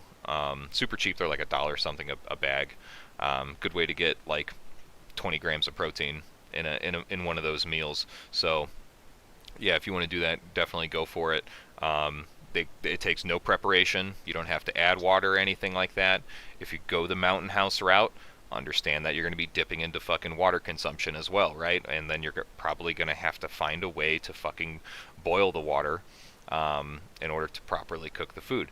Whether that's a jet boil, and that's an extra fucking thing that you have to carry, an extra fuel source, depending on your SHTF flavor scenario, might not be possible or might not be realistic. So, try to keep it simple, right? Try to minimize the amount of steps needed in order to fucking use the thing, while pertaining to those aspects of shelf stability, longevity, calorically dense, nutritionally dense, right? Them's the rules. Sorry, go ahead. Another thing is that canned food by default is cooked in the canning process, so you can just rip it out of the jar and eat it. Yeah, it's like not the most canned soups palatable and shit like that. I mean, that's basically MREs. That's humanitarian aid rations. Is you just open them and eat them. There's no heating element. You know what I'm saying? Like, you just, if it's cold, you're eating it cold. If it's room temp, you're eating it room temp. It is the way it is. Fucking get used to it, chat. Okay, you know it's part of training at this point. Like if you're not eating cold MREs, just fucking do it now. At least Another get used to it. operational food that I really like would be off-brand Pop Tarts, just because they're so calorie dense, They full are. of sugar. They really are. Yeah. But you brought up a good point with the canned food stuff. Canned foods are good, quote unquote, short term storage food options. I think, like, I always have canned food on rotation in my pantry. I have a fucking retarded amount of canned foods to pull from. But it's, as I said, it's something that I kind of rotate in and out. I don't think it should be anyone's primary stored food option, for the long-term, multiple-month bulk food options. For one, okay, so let's say, you're locked in the homestead, at your fucking apartment in your gamer dungeon or whatever, and you got to eat out of your house for fucking 3 months. You know what I'm saying? Or longer, canned food is gonna fucking suck after a while for the primary reason of the amount of sodium that's in it. Okay, canned foods, that is its one of its primary preservation. Preservative. Yeah, its primary preservative is salt. It's high sodium content. Also, while being inside of a fucking can, right? But obviously you have to eat that salt. You can't just. It's not like fucking salted pork where you wash it off and then fucking cook it afterwards. Like, no, it's in the shit. So, I mean, obviously you can get like low sodium variants and stuff like that, but generally speaking, it's going to be a high sodium diet if that is all that you're eating from, right? And not only that, they're super bulky. Fucking having a shit just try to imagine what like 3 months worth of food for like 4 people would look like if it was all cans. Like you would have like a fucking Looney Tunes floor, like a Looney Tunes shaped hole in your floor from all the fucking cans. Like it would fucking fall through the floor joists and shit like that. So I wouldn't do it. That, and it's just not very cost effective. I mean, you're talking like a can of soup is like $3 a piece or something like that. You know what I'm saying? And that's like calorically less than one regular meal. It's not very sustainable. You see what I'm saying? Right. One of the things I really do like as a resource, you have to be very careful with the shelf dates because sometimes it'd be already past 3 days past Best Buy, but there would be things like grocery liquidators, and you can find things like ramen for like 5 cents a pack or so, and it would still be good for another couple of years. Or huge industrial size, like for food industry types of food, like meats or canned food, that'd be like these huge number 10 cans. Mm-hmm. And you can find really good deals for that sort of option. Right on. Yeah. So that and a good rotation option. Sorry, Bones. Go ahead. Oh, you're all good. I mean, you guys are a bit more well versed on this stuff than I am personally. The only thing I'll have to add is to just be realistic with yourself. Try not to like just buy 6 months of like tubbed food, and try not to just like buy one thing or one item or 6 months of MREs or something like that. Cycle through different things. Go for something that maybe isn't as shelf stable because it'll end up being healthier for you. Actually try it out when it's time. It almost expires, Actually figure out what you're going to want to eat. And I mean, on a small term, for a really long time, I always like to keep a little bit of food in my assault pack in case, operation goes long, I get separated from my homies, or I'm at the airport and hungry. And a lot of the time I'd grab some protein bar or some other like high calorie dense whatever. But I would end up just thugging it out because I didn't want to eat it. And it took me a while to be like, what do I actually want to eat in this situation? And then like actually eat it and see if that works, opposed to just, having 6 months of, X, Y, or Z. And then 1 week into, the Agarthans and the HOA Karens creating their alliance and raiding the hometown. You're like, wow, I hate my life. This gives me diarrhea and it sucks. Yeah. What's a very good, like I consider it like a superfood. You shouldn't eat it all the time, but great for that quick energy. chocolate that has peanuts in it, like Snickers bars. Mm, Coca-Cola. Trail mix is goaded. Oh truly. yeah, that too. Actually, like Shit, the Mega the Yorgos, Tarkov thanks food. for becoming a member, dude. Appreciate that. Actually, like the food in Tarkov in general. The food in Tarkov. Motherfuckers God eating damn. Tashanka, bro. Hey, Yeah, I saw General Sam crack open that shit. That shit looked heinous, bro. A fucking cow not hoof in gonna there. lie, disgusting cold, but if you heat it up and the fat melts, it tastes really good. Oh, Like yeah. I've had real Russian Tushanka before, just because I was stuck in weird ass country, and that's where the food and logistics is coming from. Mm-hmm. So yeah, I was literally Tarkoving it up, and surprisingly not bad as long as you ignore all the canned fish. Word. That's usually Yeah, my and that goes to go-to show, is like, fish. I like tuna packs and stuff, and something that you sometimes have to be concerned about, and this is getting into like, you know, specific like toxicity of certain foods and stuff, and that should I you gotta really piss. need to care about a lot while you're you know, LARPing with the Goon Squad. But like if you're doing tuna packs and stuff, like Bucky said, it's already cooked, it's already been processed, so you don't really have to worry about the heavy metal toxicity like you do if you eat a ton of fish. You know, a lot of that's already been cooked out of it, and it's not something you should ignore, but I mean, it's not as big of a concern. And that kind of goes back to like learn your food, actually like sit down and try to eat a few days of it, figure out how it works for you, and cycle through certain things that maybe only last a couple months, but are going to be way better to eat, and you know, not stop you up. I know that who was it? Civilian Blue Jean operator or somebody did a video where they tried to you know, Dirty survive Civilian. on a month of Dirty Yeah, Civilian Dirty did one Civilian. now. Yeah, and I didn't watch the whole video. I usually don't watch his stuff. It's hard for me to trust because he's such a high budget dude. But I know he really struggled in his video to do the shelf stable food and like the apocalypse meals and stuff. And that I don't know if he was trying to sell something or there's an ulterior motive there. But it's a good show that if you don't actually test it, you might really be sucking when time comes. One thing I did see that is a great resource on how to use the shelf-stable food in a way that makes sense is using it in conjunction with a military mess cooker set or field pot, or I forgot what it's called in English, like mess kit. You know, like the Russian, like the German style one or the American style one by Security I-42, about different recipes on how to utilize this stuff and make it into like a palatable meal that is borderline enjoyable to eat. I had a Go piss from like thought. shelf stable. Oh, what? Fucking talking about nutrition and shit like that. And something came to me in a prophetic vision, if you will.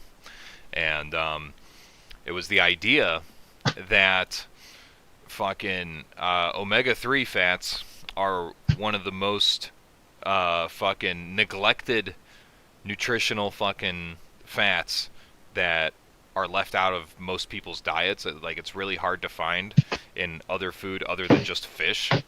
So, you know, if you're on pure starvation mode, you know, eating on rice and beans and shit like that, fucking consider. Beanie weenies. Yeah, you're eating motherfucking beans and shit. Fucking maybe consider fucking ensuring that you have some fish around, because it's that shit's good for you. Okay, chat. Fucking omega. Look up fucking you know, fat deficiency fucking symptoms and shit I'd like say- that. It fucks up your hormone production and shit like that.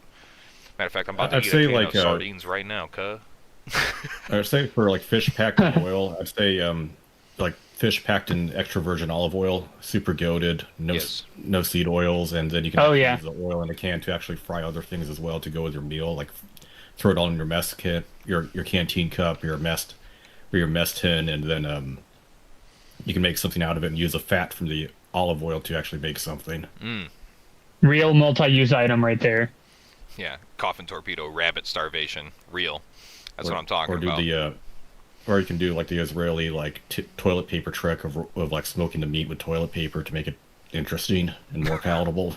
With toilet paper. What the Interesting. fuck? Yeah, no, like the Agilite guys, like they would literally like just take an Israeli, the Israeli ration of just flatbread, tuna, hazelnut spread, and corn, and try and make something out of it. Oh yeah, canned beans. Motherfucking beans. What the fuck? I think the reason why they have that sort Goated. of thing as a field ration is because it's the cheapest thing that they can throw together Right. and hand. Yeah. If you are using toilet paper to season your food, you might want to just like grab some garlic powder or some everything bagel powder or something. That way you don't have to slob it up. But that is very interesting. Yeah, it was like put out by the Agilite guys. Gay. Yes, use the toilet. The thing you wipe your butt with can also be eaten if it's clean first. We've had 0 days without Jewish tricks. God bless. All right. Yeah, is that hello? Yeah. All right, moving on here. So, talked about water, talked about food. We're gonna talk about medical here. We'll kind of we'll gloss through this one because obviously, if the shoe fits, you're gonna make the fucking or rather, you should make the proper alterations to your prep plan and shit like that. But you know, for fucking super Agarthan chads like me, you know, I don't live on medication outside of, you know, the occasional daily bush latte. So I don't really need anything like that. I'm not on insulin. I don't have an inhaler, you know. But if that is you, that shit's gonna be fucking important, dog. Fucking bones phasing in and out of reality. Fucking, but yeah. But it's also more than that, right? It is also, I would kind of roll this into also hygiene and standard like injury care, right? Hygiene and injury care. Yeah, Bones was predestined to hear this conversation. You know, this conversation was promised to him 3,000 years ago. So we have a subject matter expert here. Fucking talking about hygiene and shit like that. So I would put medical, or rather I would put hygiene in with medical in terms of considerations, because if you don't do it, you will get sick and die. So, or rather, yeah, no, there is a chance. You know, there's staph infections can fucking kill you, which, you know, start as a normal skin infection from being a dirty fuck. It's all oh, can you hear me? Sorry, you know, somebody. You're good. You're good. You're good. Oh, God bless. Sorry, you know, the SIG employees, they're trying to triangulate me right now. But yeah, I mean, I was just gonna say the medicine is like, there's preventative, then there's reactive, and then there's hygiene, and that is like a form of preventative medicine. So having whatever medications you need, yes, and then your hygiene. I think a lot of dudes just want to thug it out, be stinky, and you know, that's okay for a few days. But like OG said, those minor things are your body's way of telling you, hey, major stuff's going to come up soon. And you'll start developing fungal rashes. You can develop them, you know, in high friction areas, your feet. If you start smelling really bad and your hands are dirty all the time, your body's dirty. When you're consuming food, you're introducing more bacteria. And the whole idea of like, I'm in the field, I'm stinky. Well, the field doesn't smell like armpits. It smells like nothing. So if you smell like, you know, an unbathed dog, that scent's going to linger. So there's a balance between being nasty and being clean. So the preventive side is very important, and you can stop a lot of things early by making them not happen at all or getting ahead of them. 100%. I tried thugging it out in the field, where it's like trying to be out in a week, and by day 4 I just quit because I was getting rashes over the spots you're supposed to clean. Yep. You know, your crotch, the back of your knees, your armpits. That's you have to fucking do hygiene, chat. You have to fucking do hygiene. It's not an option, okay? And I literally was getting sick, and I was coughing. I was just feeling like shit, so I had to like abort the challenge and just go home, shower first, and then, like get a clean set of clothing. Yep. Yeah, I understand. Yep, I understand that. Very important too. I understand that Christmas is only 2 showers away, but when you're in the field, okay, fucking, you have to fucking make sure that those contact points, those friction points are fucking clean. Yeah. We don't want fucking gamer gunk out in the field. All right, the enemy can smell that shit a fucking mile away. But no, I'm serious though. It's like, imagine, you know, you're eating and drinking fucking food and water every day, right? And you know, you're super high speed, you're fucking squared away, and imagine a fucking staph infection takes you out, or a tooth infection fucking takes you out. You know what I'm Yep. saying? I'm like, dude, Yep. like it's preventable, but it's like you have to fucking do the thing, and it's like just like food and water, it's like daily maintenance type shit. You have to drink water multiple times a day. You have to eat food multiple times a day to be fucking sustained. You have to do hygiene at least once a day to be fucking sustained. Another thing is that being out in the field subjects you to more things, where if things go worse, like then you don't have like your trash collection services Right. operate on a regular basis. Water treatment plants and sewage systems not necessarily working, especially if there's like electricity being a problem. And it becomes even more important, or you have like rotting stuff, dead stuff, and sure, it's like not as bad as a deliberate like seabird attack, but it's still a problem that hygiene ends up becoming more of a prerogative. Yeah, well, I mean, like, just think about all the things that would take out, somebody like 100 or 200 years ago. I mean, all that stuff now, you don't have access to antibiotics right away. Everything is degraded. I mean, I had a blister that I had popped and not taken care of afterwards. It became infected. I could not, clean it properly and remove the infection, and I had to get antibiotics for it. If I was a month out, I mean, that could have spread to the rest of my foot. That would have, I don't know how far that would have gone. But had I just did the proper thing when that happened and cleaned it properly, that wouldn't have been a big deal. But that very easily could have taken me out of a fight, out of a maneuver very quickly. And it was super simple. I had popped it, pushed out the fluids, kind of half-ass cleaned it. And then 2 days later, I'm like, whoa. There's 3 blisters there instead of 1, and yeah, it's that easy. It only takes a few days. Yeah, Someone's bringing up a good point. Fucking ingrown toenails, dude. Dog. Another thing, you cannot out tough spider venom. You actually need real medical attention for that. I had a roommate who got bit on a foot, and then he tried toughing it out, and it got worse and worse and worse until it got to the point where he had to be rushed to the ER, and they were pulling like rotted, necrotic black and blue flesh from it. No shit. Yeah. Yikes. Yeah, that's another thing to keep in mind is hygiene of field mess kit, or like field silverware. So Castile soap is a good thing. Another thing that is a great way of having soap, takes a longer time to dissolve, but great, would be chlorine tablets if given the right dosage, as well as dishwasher pods. And ideally, if you have a field sort of hygiene system of putting in your like how they did it back in World War II, where you have like your stuff be scraped of food remnants, and after that be scrubbed in soap and water. After that, put into hotter water. Then after that, put a disinfectant like chlorine in it, like a three like container system for cleaning cookware as well as cutlery. That is something that is undervalued. Yeah, absolutely. I mean, even if improvised, I've used hand sanitizer and baby wipes, just to sanitize basic utensils, stuff like that. And anything that you're using to intake food into your body should be regularly cleaned, like your canteens and stuff. Clean those out every so often. Your hygiene kit itself, like every couple months I'll take my hygiene kit, throw it in the wash with my laundry, because it's getting all the dirt, all the bacteria from when I'm out in the field in it, from my toothbrush, all that stuff. And like OG said, like a fucking a cavity or a gum issue, or some sort of like sore in your mouth, if it's because your shit isn't clean or you're not properly taking care of yourself, that sucks in the field. And you might be able to get it taken care of afterwards, but if not, it's something that the lay human can't just kind of get rid of on their own. I mean like in much of warfare, like the number one cause of casualties is something related to hygiene or illness. Butt rot. Yep. Yeah, rotten crotch. It's true though. Yeah, tons of that shit. Guys getting sick. Yeah, yep. Digging in your butt, not washing your hands. Now you got parasites.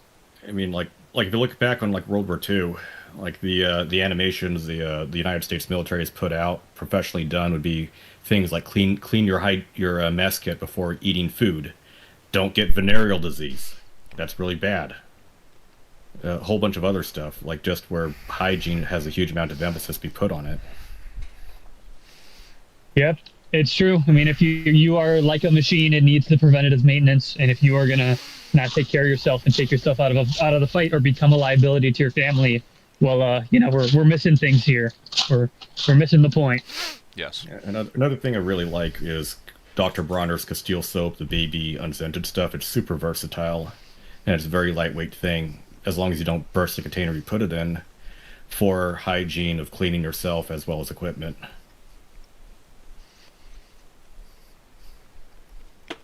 Hell yeah! Sorry, I'm chewing. Oh yeah. Also, don't neglect on oral hygiene as well. And Yep. a flask isn't your toothbrush. No. You need an actual toothbrush and toothpaste. Got to remove the Yeah, shit heavy. from your teeth. And honestly, the stuff that works really well for that is just get travel sized whatever. Travel sized toothpaste. I think travel sized toothpaste will last you 2 weeks. You can take a toothbrush like a normal one, cut it in half ish, cut it into 2/3. It packs away a lot easier. Travel hand sanitizer, travel mouthwash if you want, all that type of stuff will make it so you don't need like a massive bag of the shit. Oh yeah, foot and Full body size powder as shampoo well. bottle. Yeah, if you need that stuff, absolutely. Uh, So, oh yeah, one thing is one thing I do like is for a portable thing, if you can, like a non-optically brightened, non-scented laundry detergent sheets. Don't get wash powder or laundry detergent that contains optical brighteners, especially if you spent like $400 in your Cry G3 Goon outfit, and then you white it out with an ordinary. Just to get it obliterated by Tide and Downy.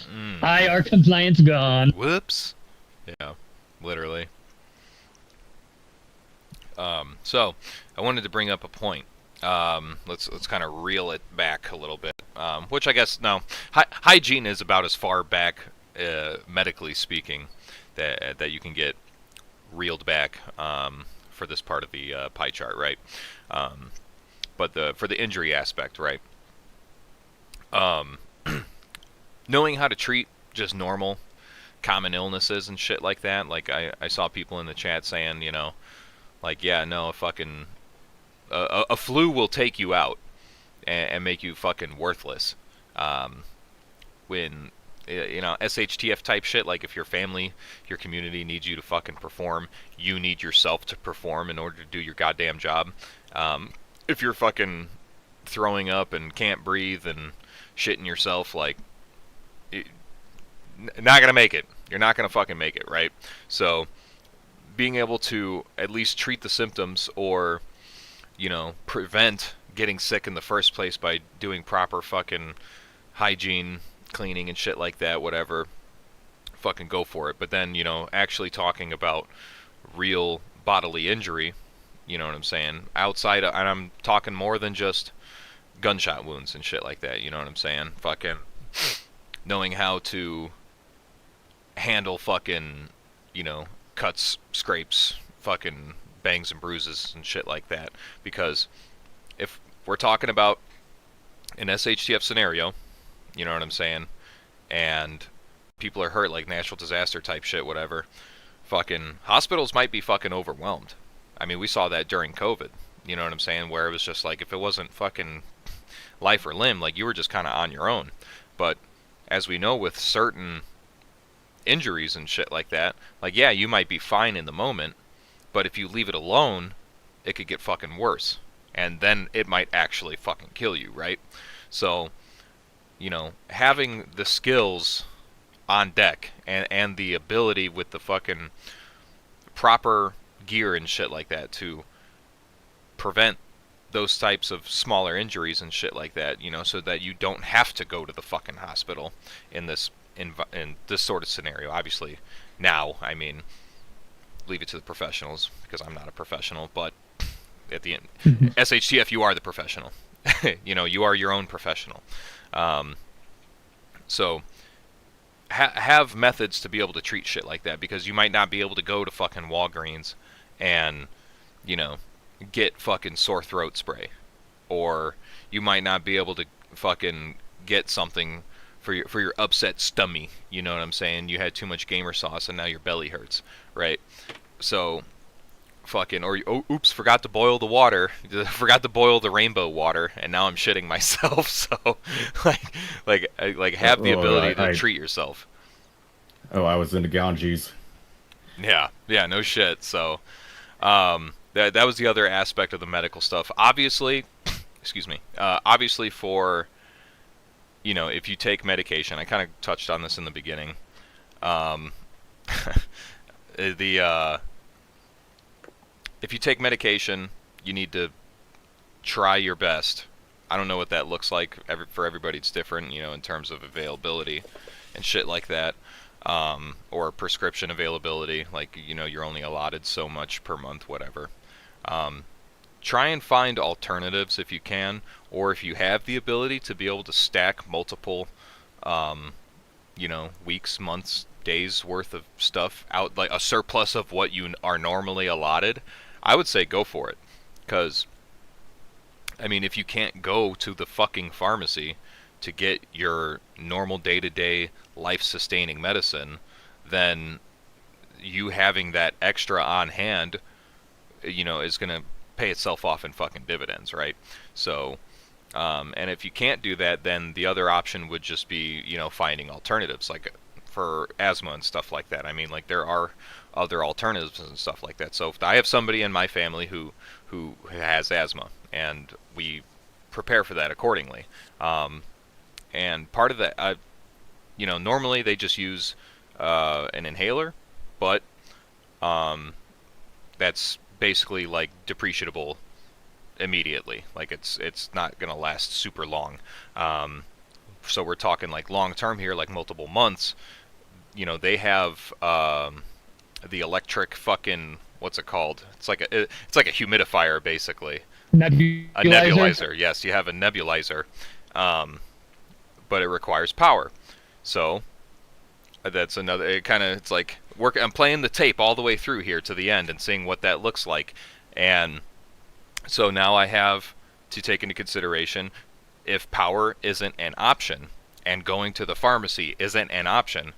We have the nebulizer, and we have the ability to produce power through battery banks and shit like that, in order for this person to be able to breathe and not die. You know what I'm saying? So that's kind of like the pipeline that I'm talking about, that you need to walk yourself through, or for your loved ones, for your family, your goon fucking squad, whatever. If the shoe fits, fucking wear it. So that's kind of, I just wanted to share my philosophy with that stuff and what that looks like for me personally. Hopefully that can help you guys too, because without electricity, without fucking logistics, a lot of people are gonna fucking drop dead. Unfortunately, that's kind of just the truth of the matter.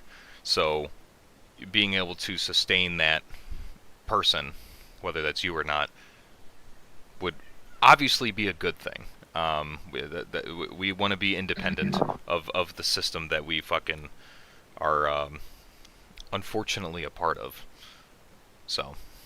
Yeah, I absolutely agree. And one thing, I gotta go, Kings. I gotta be an adult for people who are older than me here soon. But one thing I'll say is with the long-term medications and stuff, a lot of guys are ready to start taking long-term medication for things that they can either improve or mitigate naturally. And I think that's always the case, right? People do need medications that are long-term for many different things. But look at what you're taking and assess if it's something you want to take for the rest of your life. I mean, some examples would be like TRT. Guys get on TRT, they're feeling great, they're feeling awesome. Bro. Their test levels are back to where they need to be, but they didn't start working out, they didn't diet, they didn't do any exercising or research onto why their T was low.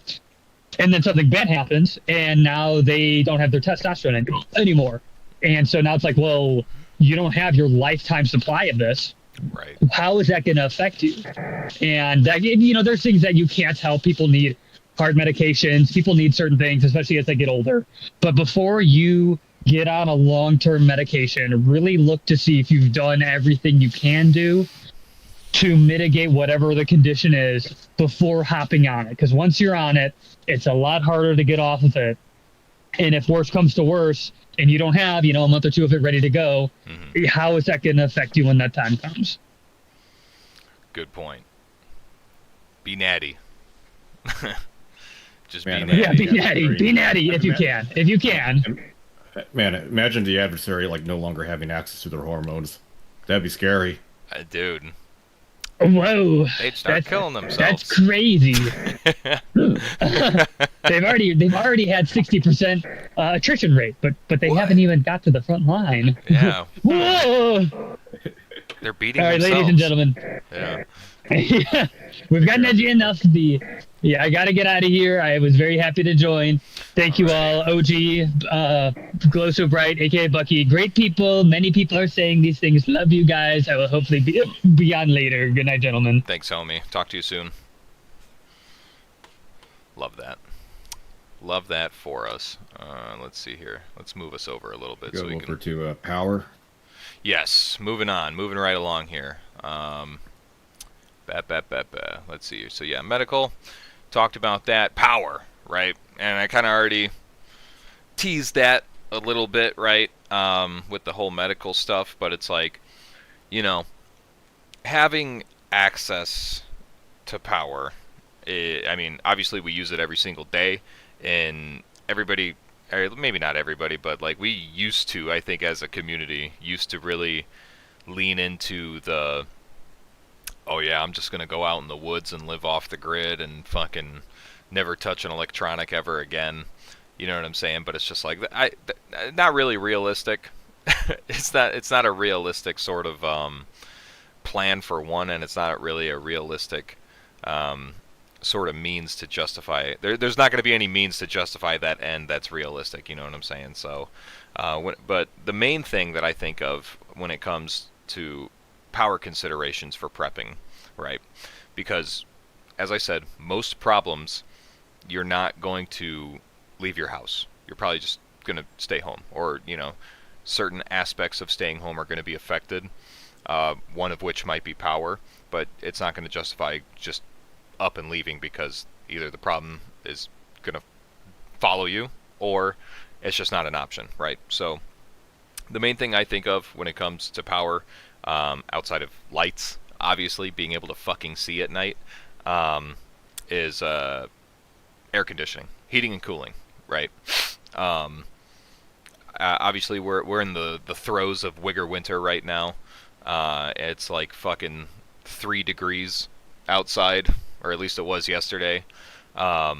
Super fucking cold, and I literally just had my furnace fixed like last week, and so for the beginning part of winter I was just like thugging it out in the house with a fucking space heater, and it was like, I'm like, dude, if I didn't have any power whatsoever, I would be sucking dick for beer money. Like, it would suck so fucking hard. And for some people, I mean, it could be fucking life-threatening. You know what I'm saying? You're thinking kids, elderly, whatever. I mean, if it's so fucking, cold that you're unable to fucking heat your house for fucking days on end, it's like, I mean, you're basically just living outside at that point, and that affects your ability to fucking have access to water.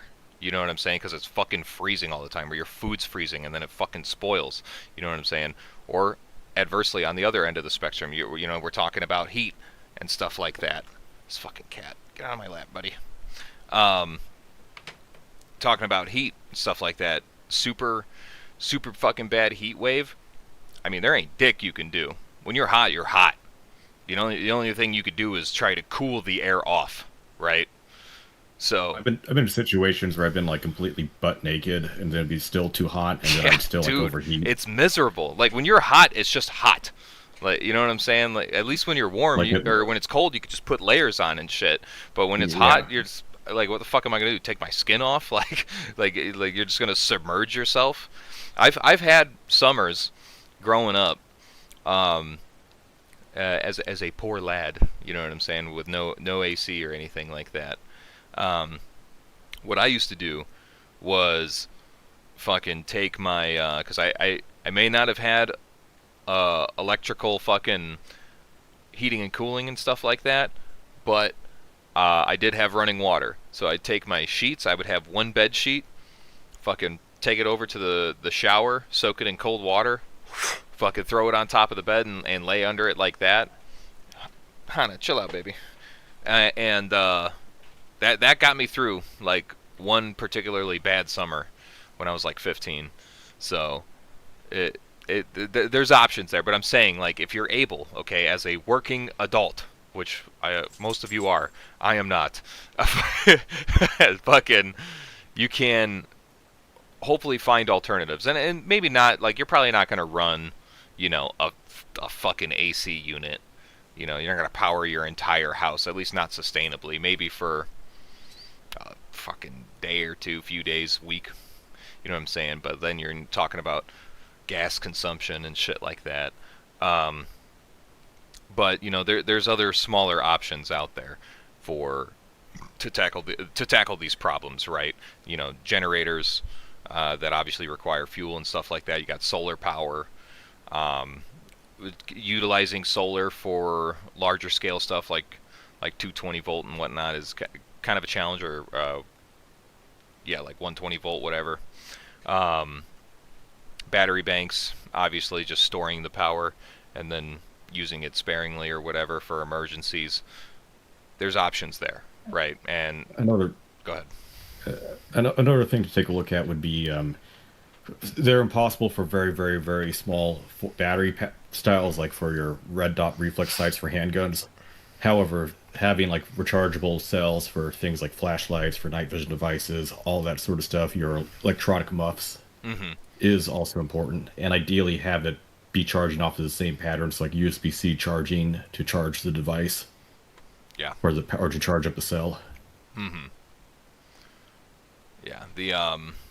But I mean, outside of like air conditioning and stuff like that, I mean, if you got a fridge full of food and you need to live out of that fucking fridge and you don't want to dip into your food stores quite yet, if you have the ability in order to power that fridge, like if you don't have any electricity, instead of just letting that fucking shit spoil because it gets warm, fucking power that fridge, dog. Power that deep freezer. You know what I'm saying? Fucking at least enough to keep it chilled in there. So yeah, I think power is huge. Power, obviously, and yeah, like you said, communications devices.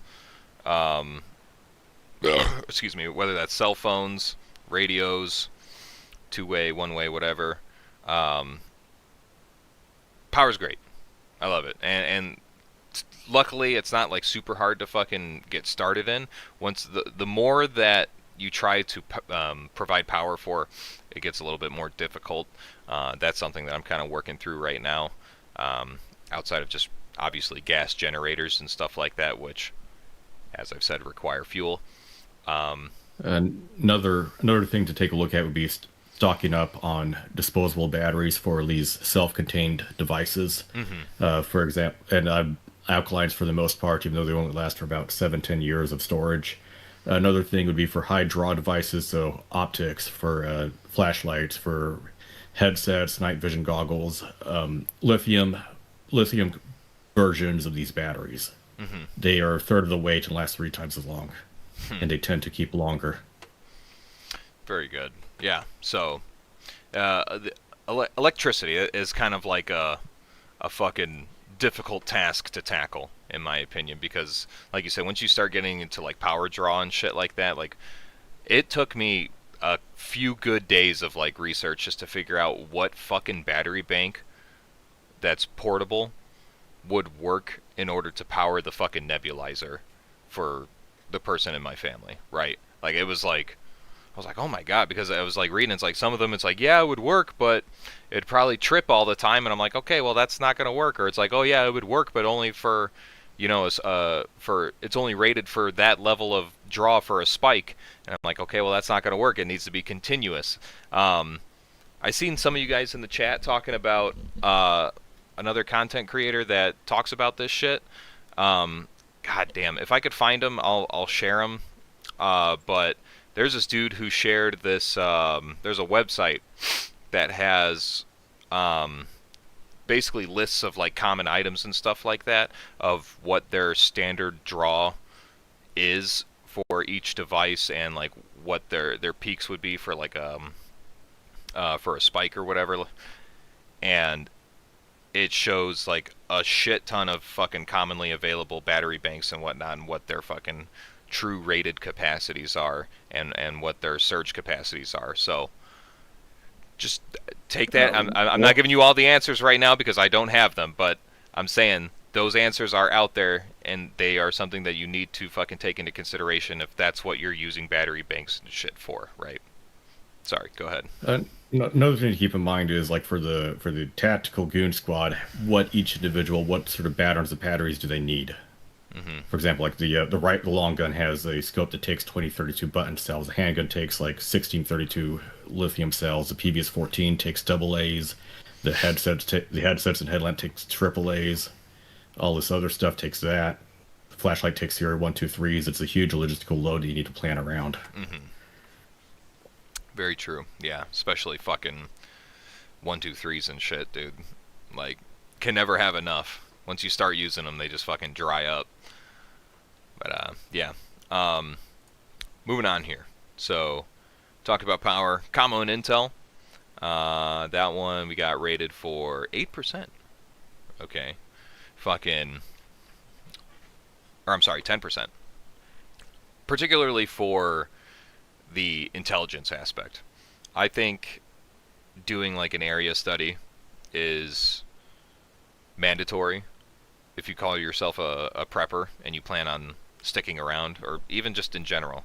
I mean, becoming familiar with your area, knowing the ins and outs, what sorts of assets are available to you, landmarks, fucking places, people of interest, known fucking groups of interest, whatever, you know, just developing a plan so that you have analog intelligence available to you is paramount. Whether it's for fucking making a bug out plan, for making and setting up fucking areas of travel, fucking anything. Okay, like it's huge. It's huge. Fucking but also communication, right? And that goes into networking. This they go hand in hand with each other. The area study and communication both involve networking, right? And there's something that I have pushed for since I've been doing streams, okay, is that you guys need to fucking network, all right? The lone wolves ain't gonna make it, okay? Like, I understand that's where everybody starts, but that should not be where you stay. Like, y'all need to find people to fucking work together and train together with, right? Prepare together with. So, part of that is fucking applied here in this fucking graph, right? Through commo and intel. To kind of do a little bit of a deeper dive, the ability to receive accurate information is huge. Things that are force multipliers in this would be like radios, backup phones. Okay, if a phone dies, you have an extra one, or if you're utilizing radios, maybe have an extra one, especially if you're using the shitty fucking Battlefangs or whatever. Having access to maps, okay, up-to-date maps, in case you can't open up the GPS on your dopamine rectangle. You know what I'm saying? Huge. It's all part of communications and intel. One thing that is also useful, they're a bit dated. The non-network connected GPS devices, like the ones you suction cup to the windshield of your car. Some newer cars also have that built into the car itself, which can give you a general layout of things, especially if you're involved in like a motorized sort of group. Yeah. But I would definitely make sure that you at least have an analog option. You know, have a fucking atlas. You know, you go to most like truck stops, travel stops, whatever, you could probably find an atlas, or if anything, I think most Walmarts, if they have like a outdoor fishing section, they might have those as well. Another great resource for maps would be the United States Department of Agriculture, the State Game and Fish, the Bureau of Land Management, the United States Forest Service, and for there you can get like large paper maps that are quite excellent and can tell you terrain, roads, Nice. other features. Yeah, huge. I mean, like I said, if another example that you could use for that is like, you know, okay, you and your goon squad have a designated fucking link up point, right? You got your DAR, your designated area of recovery. Okay, the shit has officially hit the fan, chat, and now we're going to fucking meet up and be goons together. So fucking everybody knows where it's at, what it is, but let's say like, okay, I can't just travel straight west or whatever and get there. You know what I'm saying? I have to find another way because these roads are blocked off and I know they're blocked off. So now, or maybe you're driving and you're going that way, but you don't have fucking GPS. Now I have to fucking figure out an alternative route to get there. Well, it's all back roads and I've never taken them. I don't know how to fucking do it. Pull open the fucking map, genius, and fucking look, and you could find another way to get there, right? Or if you're big brain, back in the 90s. yeah, yeah, literally. No. If you're big brain, you'll fucking pre-plan the shit, and you'll know what the fuck it at least looks like on a map, and maybe do a dry run. You know what I'm saying? Like, it's part of your intelligence plan. It's like, oh yes, I looked at a map. I have the intelligence that I think I need. I'm going to go out there and confirm it, and confirm what is assumed, right? There you go. You've just done reconnaissance. You're a fucking you've done high speed recce shit right there, right? That's what it looks like. So, yeah, that having a plan and logging your analog information and being able to maintain communication with people that you network with, huge, a huge force multiplier. Obviously, it's not going to fit for everybody. You know, maybe you live in a shitlib city or something like that, and you know, everybody just wants to eat the bug and own nothing. Whatever, it is what it is. Fucking maybe have somebody on the outside that you can get the fuck out of Dodge with, right? And bounce this information off of with. Another thing to take a look at would be, if you're in an urban area, what's the sort of political messaging being posted as graffiti on flyers, that sort of stuff, to gauge out what the local area is or what sort of groups are prominent. Mm-hmm. Or like there's like a public event going on and there's like a group with a table out there. Take a few flyers and see what it is. Yeah. Like Yeah. you talk about like like over in say Eugene, Oregon, the local newspaper, one of the editors for it has known associations with the far left paramilitary. Hmm. So keep that in mind. Interesting. Yeah. Very fucking interesting, and that's just part of being an active member in your community. You know what I'm saying? It's just knowing what the fuck is going on. Like, it's really not that hard. Even if it's as simple as like, I don't know, like they got Facebook pages for the shit. Like, what's Instagram. Yeah, Instagram, Discord, Reddit. Reddit is a big one. Yeah, yeah. Twitter. Very normie centric stuff. Blue Sky is a very big one for figuring out which groups operate in your area. Okay. Good to know. Good to know. The Twitter alternative that is full of the craziest people. Mm. So, reporting on groups, their size, composition, leadership. What sort of weapons do they have? Do they have low-end entry-level stuff? Do they have high-end stuff? Are they fully and uniformly equipped? What is their doctrine or propaganda they post out? Yes. You were definitely the subject matter expert on this sort of stuff. Those of you that don't know in the chat, Glow So Bright, all right, this gentleman right here, his channel is, I think I have it linked here. All right, well, looks like the link is not active for some reason. Bullshit. But if you look up Glow So Bright on YouTube, you'll see his shit.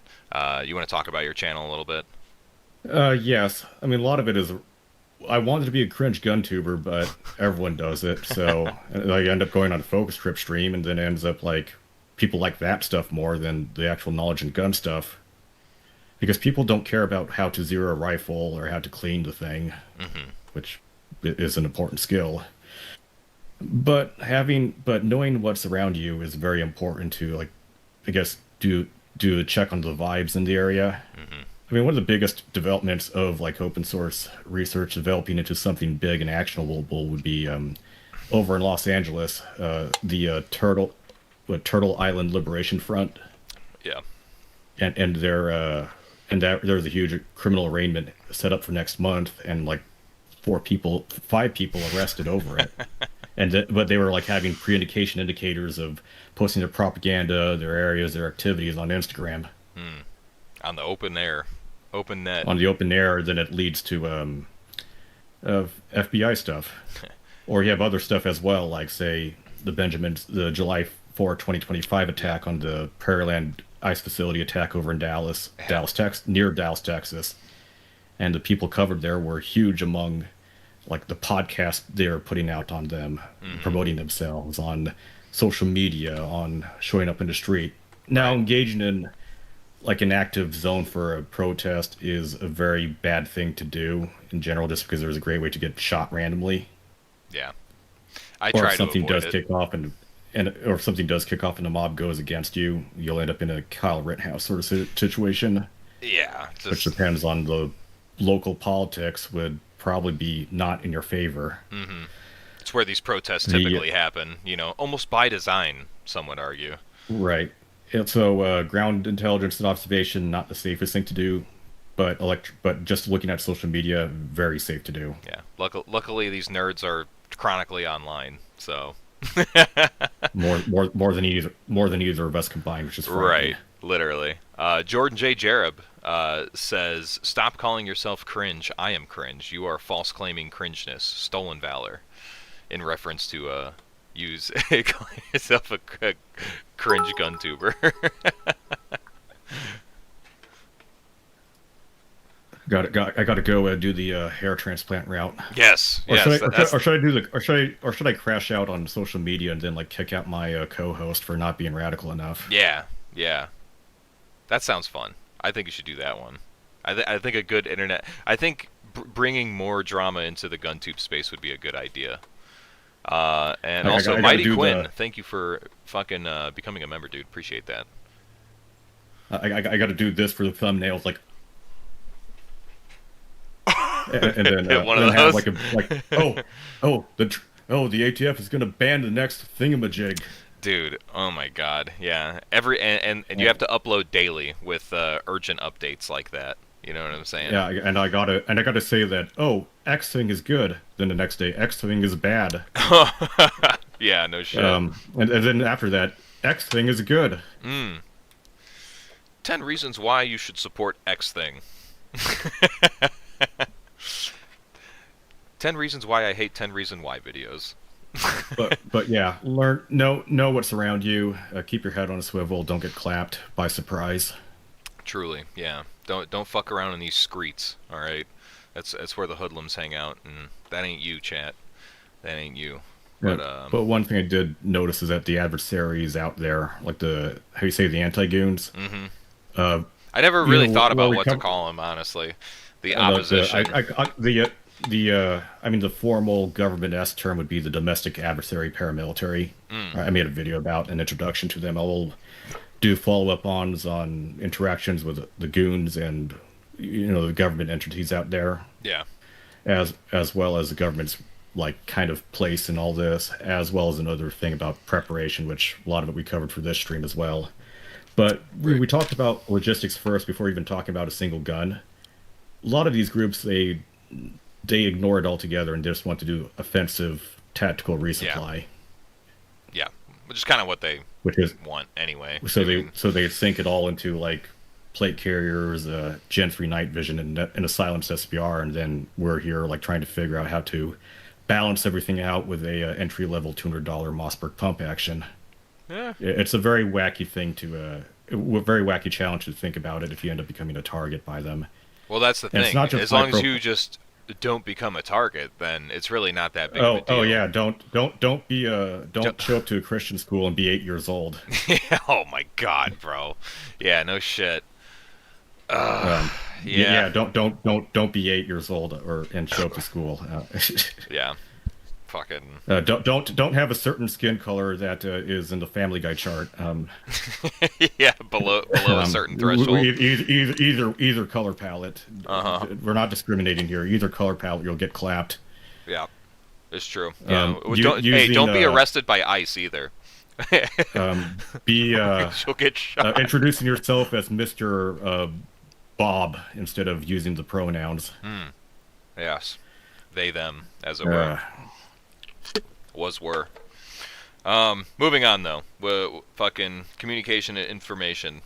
Yeah, you are definitely the right person to start with when it comes to getting a lowdown on fucking local happenings in your home nation, right? Fucking for anti-goons. I don't know if that name's gonna work, but we're gonna work with it for now. Yeah, I mean, yeah, like the formal, like official-esque term is like domestic adversary paramilitary. That's very that's something you find in like a federal document or something released in a pamphlet by our friends, buddies, and individuals out there. Right. So, up next, talking about transportation, making up 9% of this here pie chart in terms of its importance, right? Fucking. So, having the ability to evacuate. That's kind of the idea here. Is you're focusing on not exposing yourself, whether you're moving locally or you're evacuating. You know what I'm saying? It's your fucking get out of Dodge quick card, right? Is the old clapped out Nissan Altima with expired plates, right? So the standard issue Goon Humvee, as it were. So having a vehicle is a huge asset that I think a lot of people in the prepper space sort of neglect. I've made a whole video on it. If you guys haven't seen it and you want to check it out, it's on my channel. But yeah, vehicles, huge, dude. I mean, you could fucking live out of them short term. They're fucking AC and heated, if you know, as long as that shit actually works on your car. They could be outfitted for different tasks and shit like that, whether that be for personnel carry, fucking outfit them for medical reasons, for like medevac. You could fucking up armor a fucking F-150 if you really wanted to, turn it into a goon mobile. I mean, the aspects that makes a passenger car great: it's inexpensive, fuel efficient, spacious for cargo. Yep. They're not. It doesn't put bulletproofness or off-road capability into mind. No, not standard, at least. You know what I'm saying? So, but regardless, I think vehicles are huge, especially just because 99% of people already have them. You know what I'm saying? Like it's the second most fucking expensive purchase that most people will make is buying a vehicle, especially if you buy a new one, right? Especially if you buy like a 2026 Ford Mustang, yeah, with a V8 engine inside. Yeah, God help you if you do. Have fun with those payments, but luckily you don't have to go that far. But you know, some considerations with that, you know, for SHTF type stuff, you know, make sure that I think, and this is coming from an ex-mechanic, okay, everybody should know the common issues that are associated with your personal vehicle and know how to diagnose and fix them. Because more often than not, it's really not that hard, okay? Like some cars, you know, they're prone to having evap system issues, right? Changing out a fucking purge valve and a vent valve is fucking super easy. You could do it on the ground in an hour or less. You know what I'm saying? With like a single 10mm socket and maybe a dental pick if you really want. Otherwise, you could use a small flathead screwdriver for undoing the clips and shit. Like, it's really not fucking hard, and it helps your car run properly. You know what I'm saying? Because if you neglect it, your car's going to run rich, and then you're going to run into other fucking issues. Like, it's going to cause other problems down the line. Not immediately, but eventually. That's just a single example. I'm talking like you should learn what your car has issues with, right? And learn how to fix them, because more often than not, it's really not that much of a daunting task outside of just what normal maintenance is, like your oil changes. Do your fucking oil changes, chat. Do your fucking oil changes. I'm yelling at you now. You need to do your oil changes. Don't wait until it's making the oil change noise. Do your fucking oil changes, okay? And brakes as well. You know what I'm saying? Because if you wear your pads down all the way to metal and you fucking trash your brakes, then if you can't find new brake pads, then you're fucked. And that's the other thing, is make sure that you actually have the stuff on hand. Store it, because it doesn't expire, and it's usually not that expensive. Just have an extra set sitting in your garage, or you could throw it in your trunk and forget about it. At least it's there. And then if you have the knowledge and the tools to know how to do it, then you could just do it. And then your car can fucking exist way fucking longer into SHTF without needing fucking to find somebody else who could do it for you and hopefully find the parts for it. Another thing to add to that would be a good thing would be to have a printed manual of the dealership repair manual for your particular vehicle, or the Chifton vehicle repair book.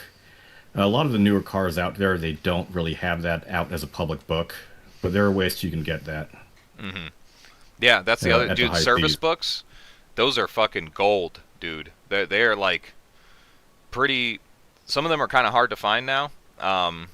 Some would say by design, because the industry doesn't like right to service.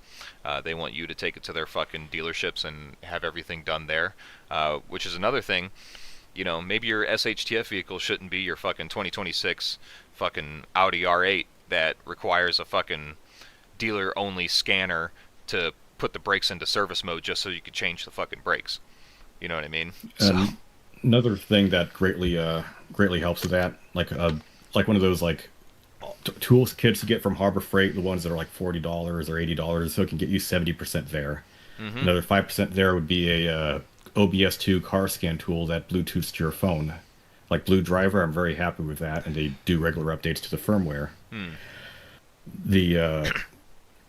Also, another thing would be consumables, like what particular antifreeze does you need. Like if you have like a Ford or so that uses Mercor or so, don't dump generic antifreeze into it. You'll ruin the vehicle. Yeah. If you have a hybrid vehicle, you need a special type of coolant. Or for newer cars that have these like clips and covers and stuff like that, you need to have the spare like little clips or fasteners that pop in that secure the plastic panel to the place with the frame of the car. Mm-hmm. Yeah. Or that now you need a proprietary oil filter wrench for many of these newer cars out there. Yeah, like for 2010 Toyotas models and shit. Fucking having that big crazy fucking cap for like because they use paper filters or whatever.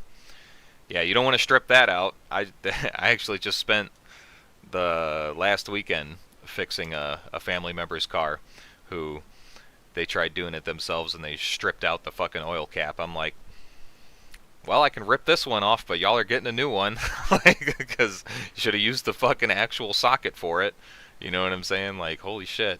Or like if vehicles are like poorly maintained, the ways the bits and the harnesses and everything are just seized and stuck together. Like to do an oil change, like the nut was like stuck to the oil pan. Mm-hmm. The oil filter. No, the oil filter was stuck to the pan very tight. Used an impact driver for the proprietary oil filter wrench, and I broke the wrench socket adapter. Oh my god. Yeah, which is made of either cast steel or cast aluminum. Yeah. Holy shit. No way. That sucks.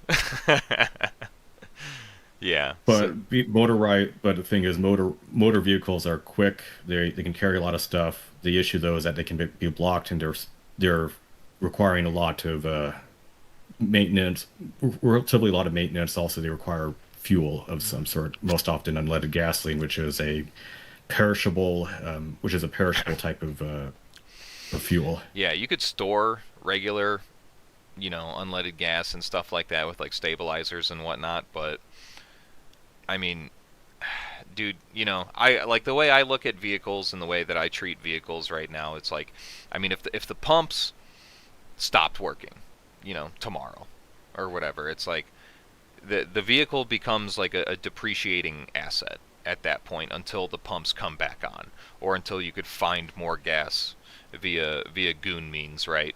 So, you know, it's not something that, like, it's gonna be your glass cannon, so to speak, where you're gonna use it to get yourself to a better place if that's necessary, and then you're not gonna fucking touch the vehicle unless necessary.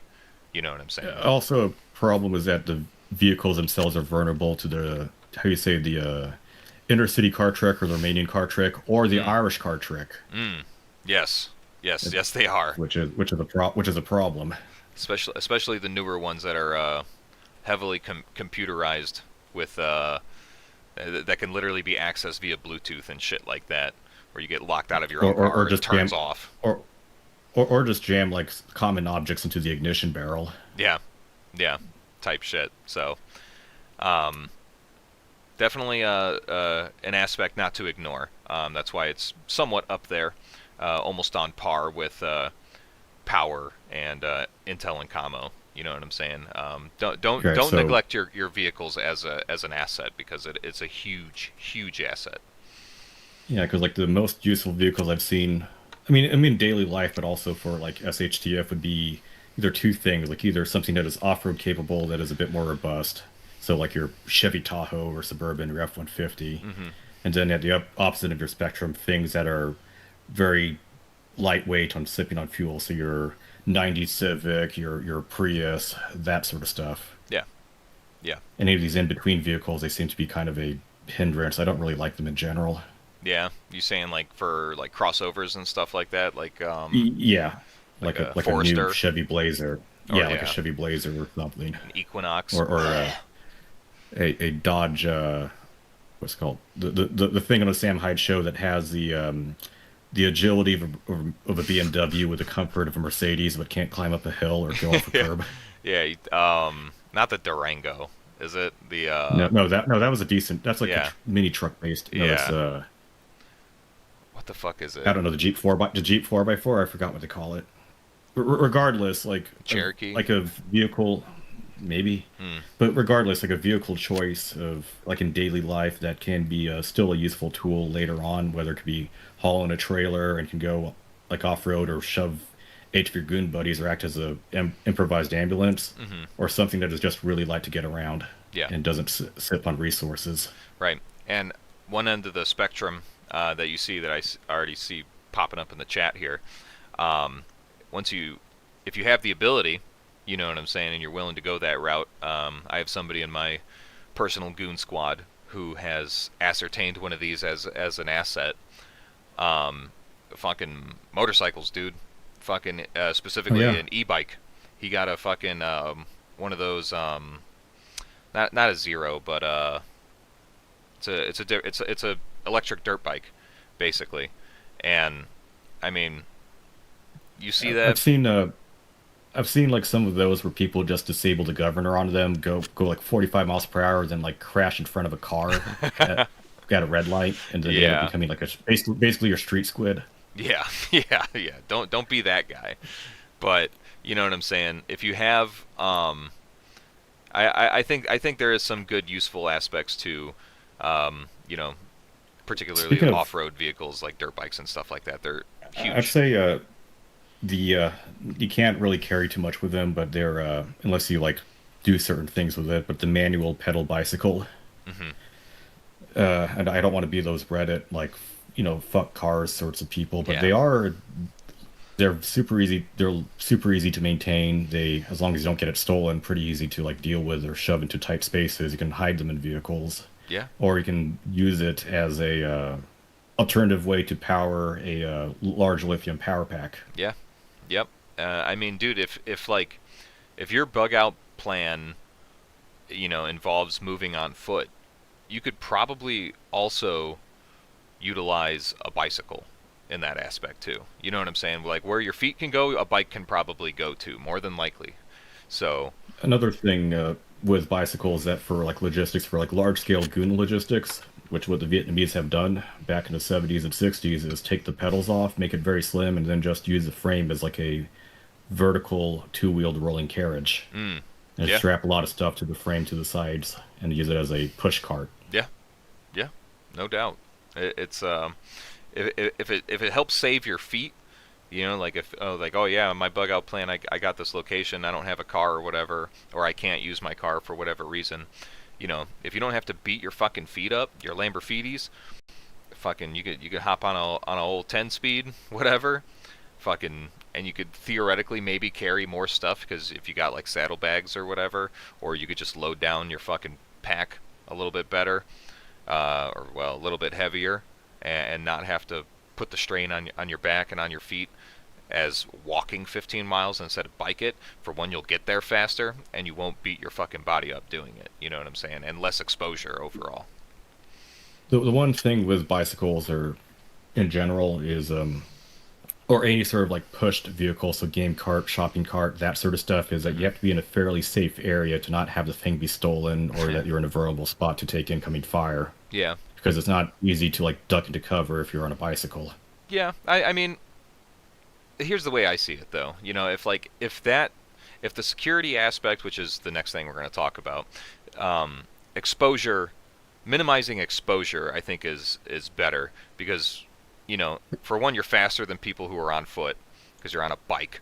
You know what I'm saying? You go ass up in the wind and fucking dig down on that shit and fucking get out of Dodge faster than if you were on foot and carrying a bunch of shit on you instead. You know what I'm saying? Fucking, if there's a security concern, I think it would be almost better being on a bike than on foot. If you're worried about becoming a target, because I mean, you just simply will not be in the area long enough to, or at least you'll minimize your exposure to the danger area than if you were on foot. Okay. Anything else for the transport aspect of this chart? No, I think that just about covers it. And we literally talked everything from Actually, bicycles to trucks. So one thing that would be a valuable tool would be game cart, shopping cart, or a bicycle for how you say if you encounter a tactical resupply. Mm-hmm. Like if you end up encountering that sort of stuff, or you're part of the recovery crew to do that, if you secured the area to be safe enough, that is a lot better to like carry like heavy things that are easy to carry on wheels but hard to carry on foot, like a Kevlar plates or additional water, batteries, ammo, that sort of stuff. Yeah, and I mean, and you even see like the collapsible 4-wheel carts and stuff like that. You know what I'm talking about, like the nylon-sided ones that have like a 400-pound carry capacity and whatnot. That has been used in anti-goon operations previously, over in Salem, Oregon, on a attack by an SRA member on the Tesla car dealership. Yeah, was using that, where leave it out of the car, like take it out of the car, put all the Molotovs and ammunition into it, and then just cart it out to carry out an attack. Yeah. That is a real life example of a how do you say, anti-goonery. Yeah. Of causing problems and danger to the society. Yeah. Just make it work for your pro-goon activities. You know what I'm saying? But it's a case study of the effectiveness of that sort of vehicle for that sort of stuff. Mm-hmm. I don't know how to put it. So, yeah, we'll I think we've exhausted that one. We'll move on to the final throws here, the final three. Security. Okay, this is the hot one that everybody loves talking about, right? Everybody loves to focus on personal security, community security, fucking self-defense, rare LARP offense type shit. You know what I'm saying? It's the sexy stuff that everybody likes, but generally speaking, it makes up a pretty small slice of the overall pie, literally less than 10%, right? So, but what does this look like? I mean, obviously it's self-defense, community defense, deterrence is another big one. Mm-hmm. Avoiding being in a fucking dangerous conflict in general is obviously better than winning one or trying to win one, both from a personal safety and legal standpoint, because just because it's SHTF doesn't mean that, there might not be a fucking judicial system in place that can fucking prosecute you, and depending on the area, fucking prosecute you fucking thoroughly. almost maliciously. So, Could either be a denied bail or get pretrial release. yeah, yeah, Or not even be charged at all. yeah, right, yeah. So I think security, what the big motif for security in terms of your prep plan is less about winning gunfights and more about not being targeted in the first place, right? That is part of your that should be the overall message of your security plan, is that Yeah, I'm planning for the there's worst, but I'm trying not to be a target to a threat in the first place. unfortunately, besides criminal elements out there that are becoming more and more of a problem, you have things like just being present at like at a concert, at a Christmas, well, like over in Germany, you have the Christmas markets and stuff like that Yeah. being an issue. You have like a family out at the church, and then a drive-by targets them and kills one of them. Yeah. It's Or just being a kid at a Christian school. or being a kid at church, you know what I'm saying? Yeah, unfortunately. That's talking about what we can control, you know what I'm saying? If you have the ability, and maybe this ties back into Commo and Intel, if you, those places that you do frequent, if you're able to see, like, yes, there's a clear, like, neglect of security considerations here, maybe we can do something to remedy that, right? Where it's like, okay, I go to church, and the church, they don't bother doing any sort of security or anything outside of, just me, myself, carrying a pistol or whatever for EDC. It's like, have that conversation, because obviously it's a real threat. It's like, if you are a target by people who are malicious, then having the ability to deter that threat, whether that's through presence alone or responding to the threat, have that capability in place. If you can have that conversation to be like, maybe we should do this so that we can deter that threat. You know what I'm saying? If I'm sure these conversations aren't happening publicly, where it's just like, oh yes, this church is going to be targeted, or there's these people who are saying they want to target this church or whatever. Obviously, those conversations probably aren't happening on the open net, and if they are, they're not getting out to the people that should hear it, aka the would-be victims of that threat. So maybe just be like, let's assume it's happened before, and we could be next, and there's nothing in place here that could fucking protect us. So why don't we have why don't we do like training for church guard, you know what I'm saying, or something like that, or for school guard. Right. Another thing to look at the security aspect is ideally be with somebody else, or even better, a group. Right. I mean, one is like less lonely and depressing, but also it's everyone can be a witness to each other. True. Yeah. For security presence, I mean, like, what's more threatening, one dude with a gun or four dudes with a gun each? You know what I'm saying? Like one example would be, say, for firearms competitions with tactical 2-gun, and then if you are able to identify individuals that would have like like patches and indicators that are hostile towards you, ask to redesignate you and your boys to a different squad. Mm-hmm. That way they have less observation on you, and you can just have one more step to be away from them. Yeah, avoidance. Or keeps. Mm-hmm. And I'm not saying like everyone shows up in a full like Goon operational uniform, and everyone has like matching armbands and everything like that, and then clumping up together. But everyone just keeps an eye on things. Yeah. And if appropriate or seems to fit in with the vibes, like let's say it's like tactical 2-gun competition, armor up. Yeah. Armor up, plus up on the ammunition load. It also provides additional training on the ergonomics of your operational gear. Yep, exactly. And it serves a real world purpose. It's serving the real world purpose that it was designed for, which is to protect and it creates the a deterrent for to keep some crazy out there that would just start loading his empty pistol when it's not his turn, and when it's not his turn. Right. Yeah. No shit. So, yeah. I know that might not be like the most sexy way to look at it, gentlemen, but I think that is the most realistic outlook for security considerations, because I think for the most part, most people kind of have like the LARP aspect squared away. They have the hunting aspect squared away if that's something they are going to consider doing. But you know, let's kind of look at it from a 50-foot wide lens.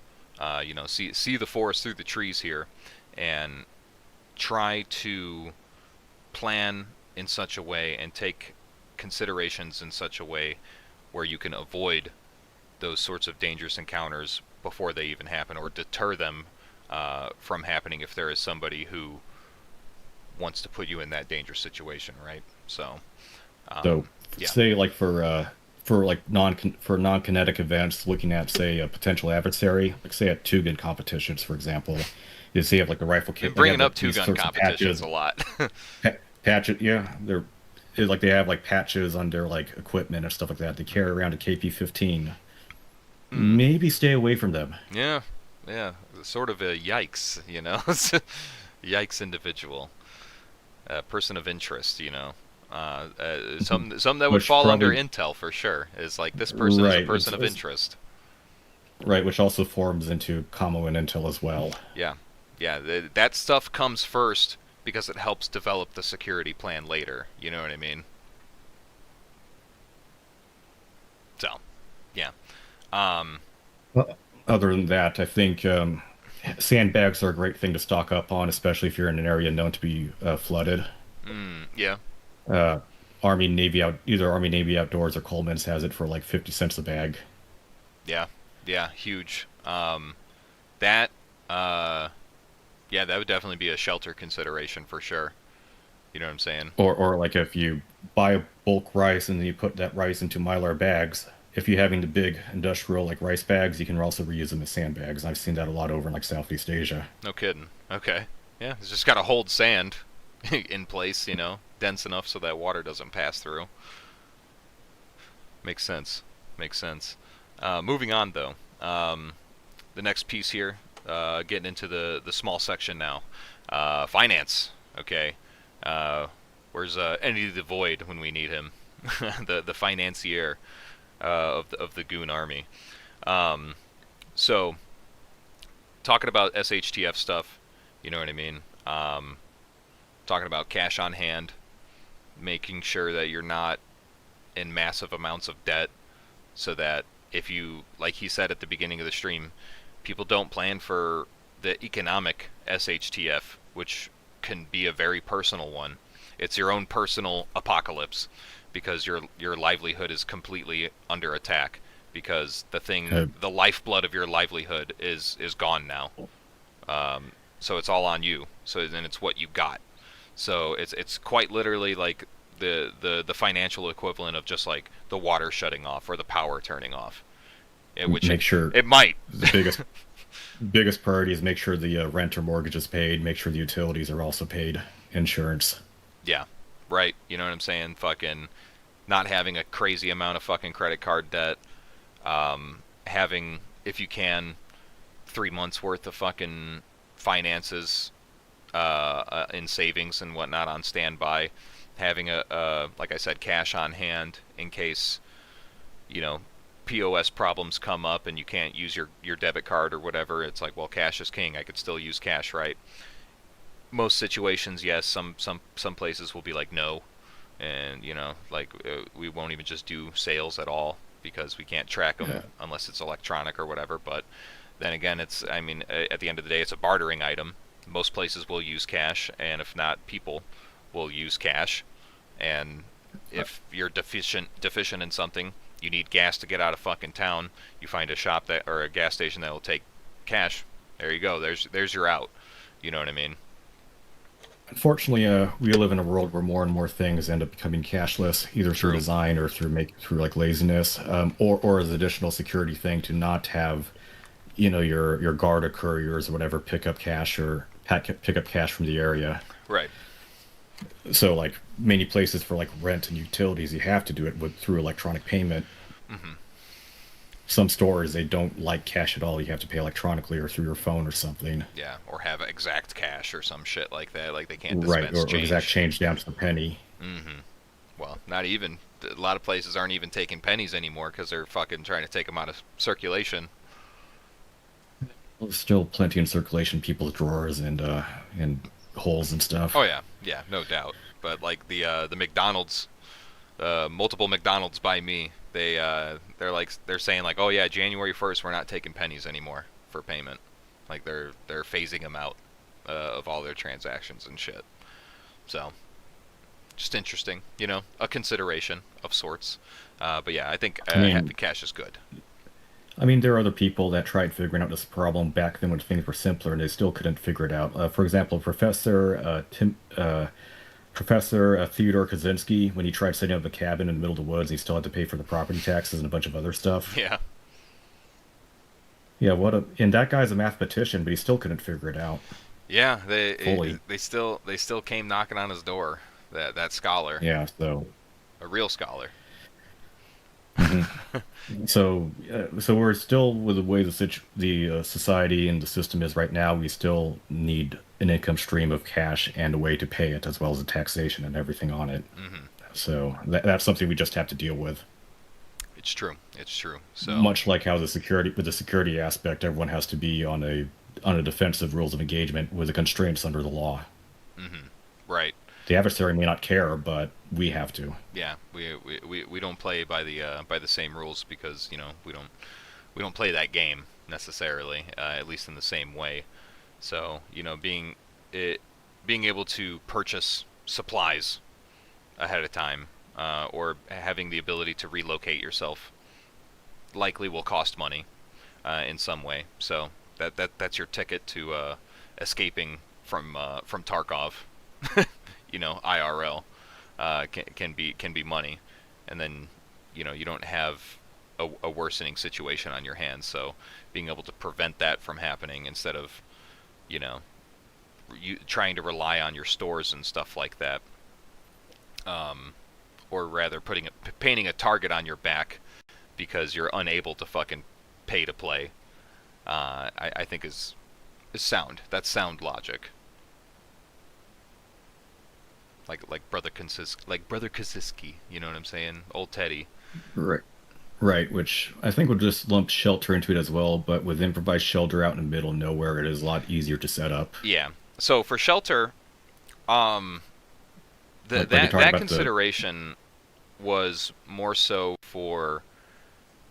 I was looking at it as like hardening your shelter now, what you have, not necessarily like a shit house out in the woods or like a bug out location. It can be like, I mean, don't get me wrong, like you know having a secondary location to go to when the first one, when the primary one becomes compromised, is vitally it can be vitally important. It could be a huge asset, but I mean, just you know frankly speaking, it isn't realistic for a lot of people.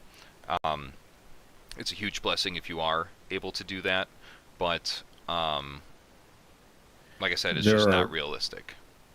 there are some issues though, is that bugging out would be like in some areas, like say in a major city out to like suburbs and stuff like that. There are some areas, especially out west, where things are less dense and the terrain is a lot more difficult, Hmm. even for specialized vehicles. Is that once those roads are cut off or clogged, there's no way to go anywhere. Right, yeah, you might have to stay in place, and that's where the primary consideration for this portion of the chart comes into play here. You know what I'm saying? So I'm looking at things like, you know, outside of normal house maintenance, um, protecting your shelter for like weather resistance, insulation from cold, heat. Tarps, Yep.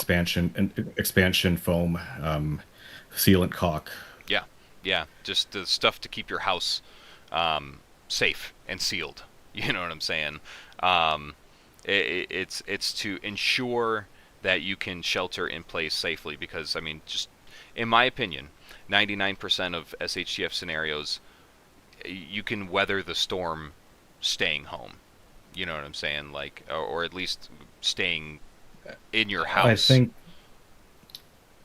one thing that'd be good would work would be especially in an urban area where like exfil out of city is not an option Hmm. would be to set up like ideally with your own supplies and stuff beforehand and have periodic maintenance on those sorts of supplies, make sure they're cycled out, make sure they're and good to go, Yeah. is kind of like a rotating shelter or like a safe house sort of thing. That way, if one area, like say, becomes way too hot, like I don't know, like your apartment building ends up becoming the middle of the next Chaz or Chop, whatever, Hmm. you have an ability to exfil to like the different part of town with your things, or, Yeah. or figure out a way to safely do things. Yeah. I mean, if that's living out of your car for a while, you know what I'm saying? Fucking, if you're bougie enough and you got an RV or something like that, or Or or better or yet, you got homies that you've yeah, networked with. homies.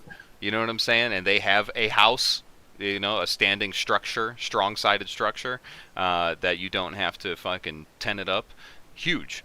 You know what I'm saying? But generally speaking, that's why this portion of the chart is so small. Is that like if you do everything else kind of before it helps solidify the the end point here.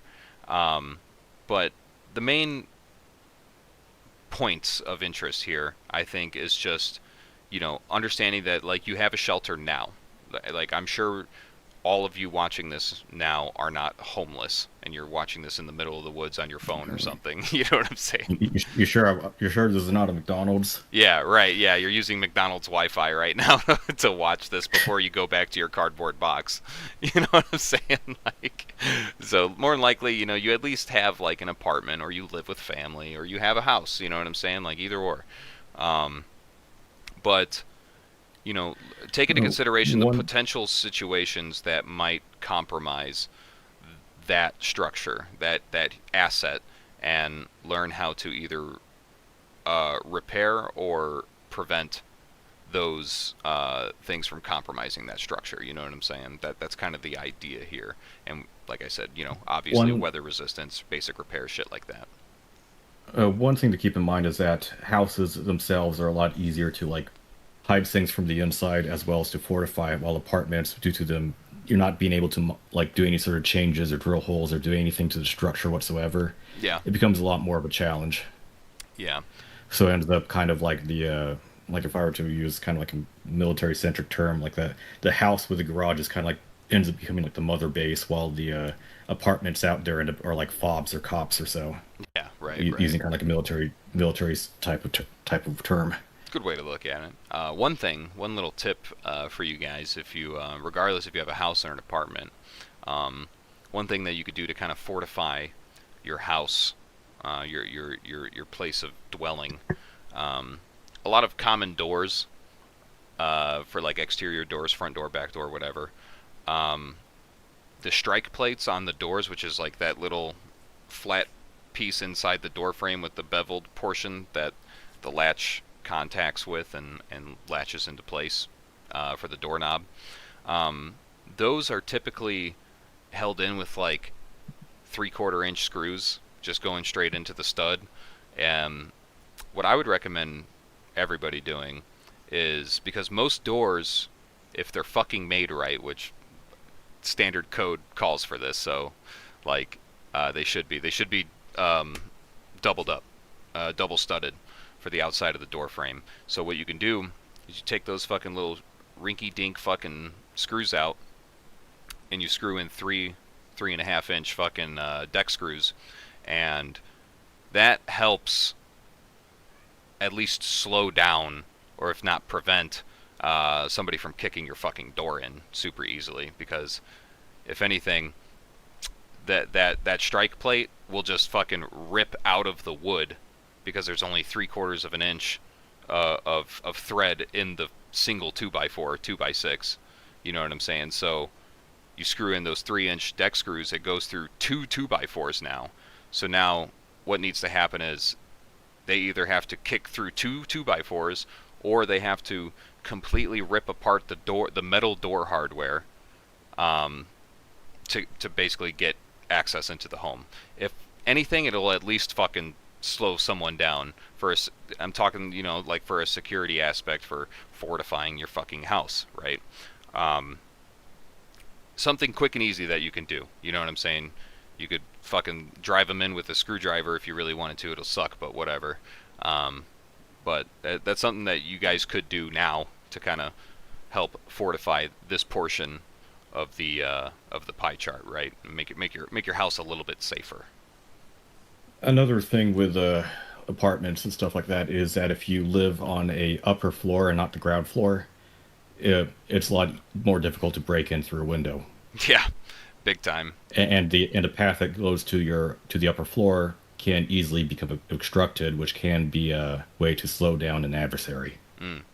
Yeah. While if you need to escape, like if the structure catches fire, falling from the second floor usually isn't fatal. True. True. A lot easier to descend from as well if you need to in a haphazard way. But I was gonna say, fucking, I lived on the second floor in an apartment building in a very ghetto city, might I say. And imagine my surprise when I saw somebody climbing around on my fucking balcony on the second floor, and I was like, "What the fuck?" Come to find out, it was my upstairs neighbor climbing down from the third floor onto my fucking balcony. Not trying to break in, but apparently he was locked out. Through the fire escape, through the fire escape, or No, they were standalone balconies, dude. Just regular standalone balconies. No fire escape or nothing. But this fucking this basketball man, he fucking literally got locked out of his apartment by somebody inside his apartment for whatever reason or another. So he thought he could fucking basically climb down from the balcony 3 stories and go back around through the front door to get back in or some shit like that. I was like, I'm like, dude, you almost got shot. I'm like, don't ever fucking climb on my balcony ever again, dude. Like, you fucking idiot. It was like 9 o'clock at night. Fucking dipshit. Absolute fucking dipshit. So, yeah, you never know. Don't ever underestimate the power of fucking retarded people. You know what I'm saying? But yeah. Any other final considerations for the chart? For me, I'd say like the for transportation and water would probably be on the bigger side of things if you live in an arid environment where just runoff water or finding water is more difficult. Mm-hmm. Or that water consumption is at a much higher level. Yeah, right. Otherwise, the proportions for everything else seem to make sense to me. Yeah, like I said, I would have made water like 50% because of how important it is, but just trying to get everything else to fit in here. You know, this is just a generalization, okay? Food, water, and medical. Those are your gigantic big considerations here. And then everything else you could see is sort of proportionally matched in terms of how important they are, right? No shit. So, yeah, that's what I got for that. Chat, if you want, we can run through some of the scenarios and stuff like that. We are kind of encroaching on 3 hours here, so I don't want to eat up all of Bucky's time here. I know we here at the Goonsday Preppers. What? You're getting away from my Goon sesh over at Tarkov to like. I'm eating up on Goon time right now. Yeah, I'm on my raiding time in Tarkov. Yeah, I think we covered everything pretty accurately. Like I said, I was gonna use fucking some scenarios and stuff, real world scenarios to sort of like exemplify like what assets would have been important. But I mean, honestly, fuck, we covered just about every fucking base, top to bottom. You know what I'm saying? So, yeah, I think we could call it there. Yeah, more or less from people just starting out with nothing to like the gun heavy LARP raiders that don't really have anything else. Right, yeah. So, yeah, we could do this again in talk about scenarios and stuff like that. But I think we've exhausted everybody's time pretty good and well. So we'll go ahead and wrap it up here, chat. Fucking guys, thanks a bunch for sticking around so long. There's more of you than usual. We managed to keep like over 50 for almost the entire stream, which is huge. So thanks a bunch to everybody that stuck around, especially until now. Shout out to everybody who is hanging out, channel members especially. Thank you guys for being here. If you became a channel member, I know a couple of you did. Fucking thanks. Your support goes a long way. Everybody that sent in donations and stuff, especially, thank you very much for that. Go in the description, check out everybody's channels. We got everybody but Procherban. Procherban is doing Christmas shopping, so he wasn't able to come on and spit some wisdom.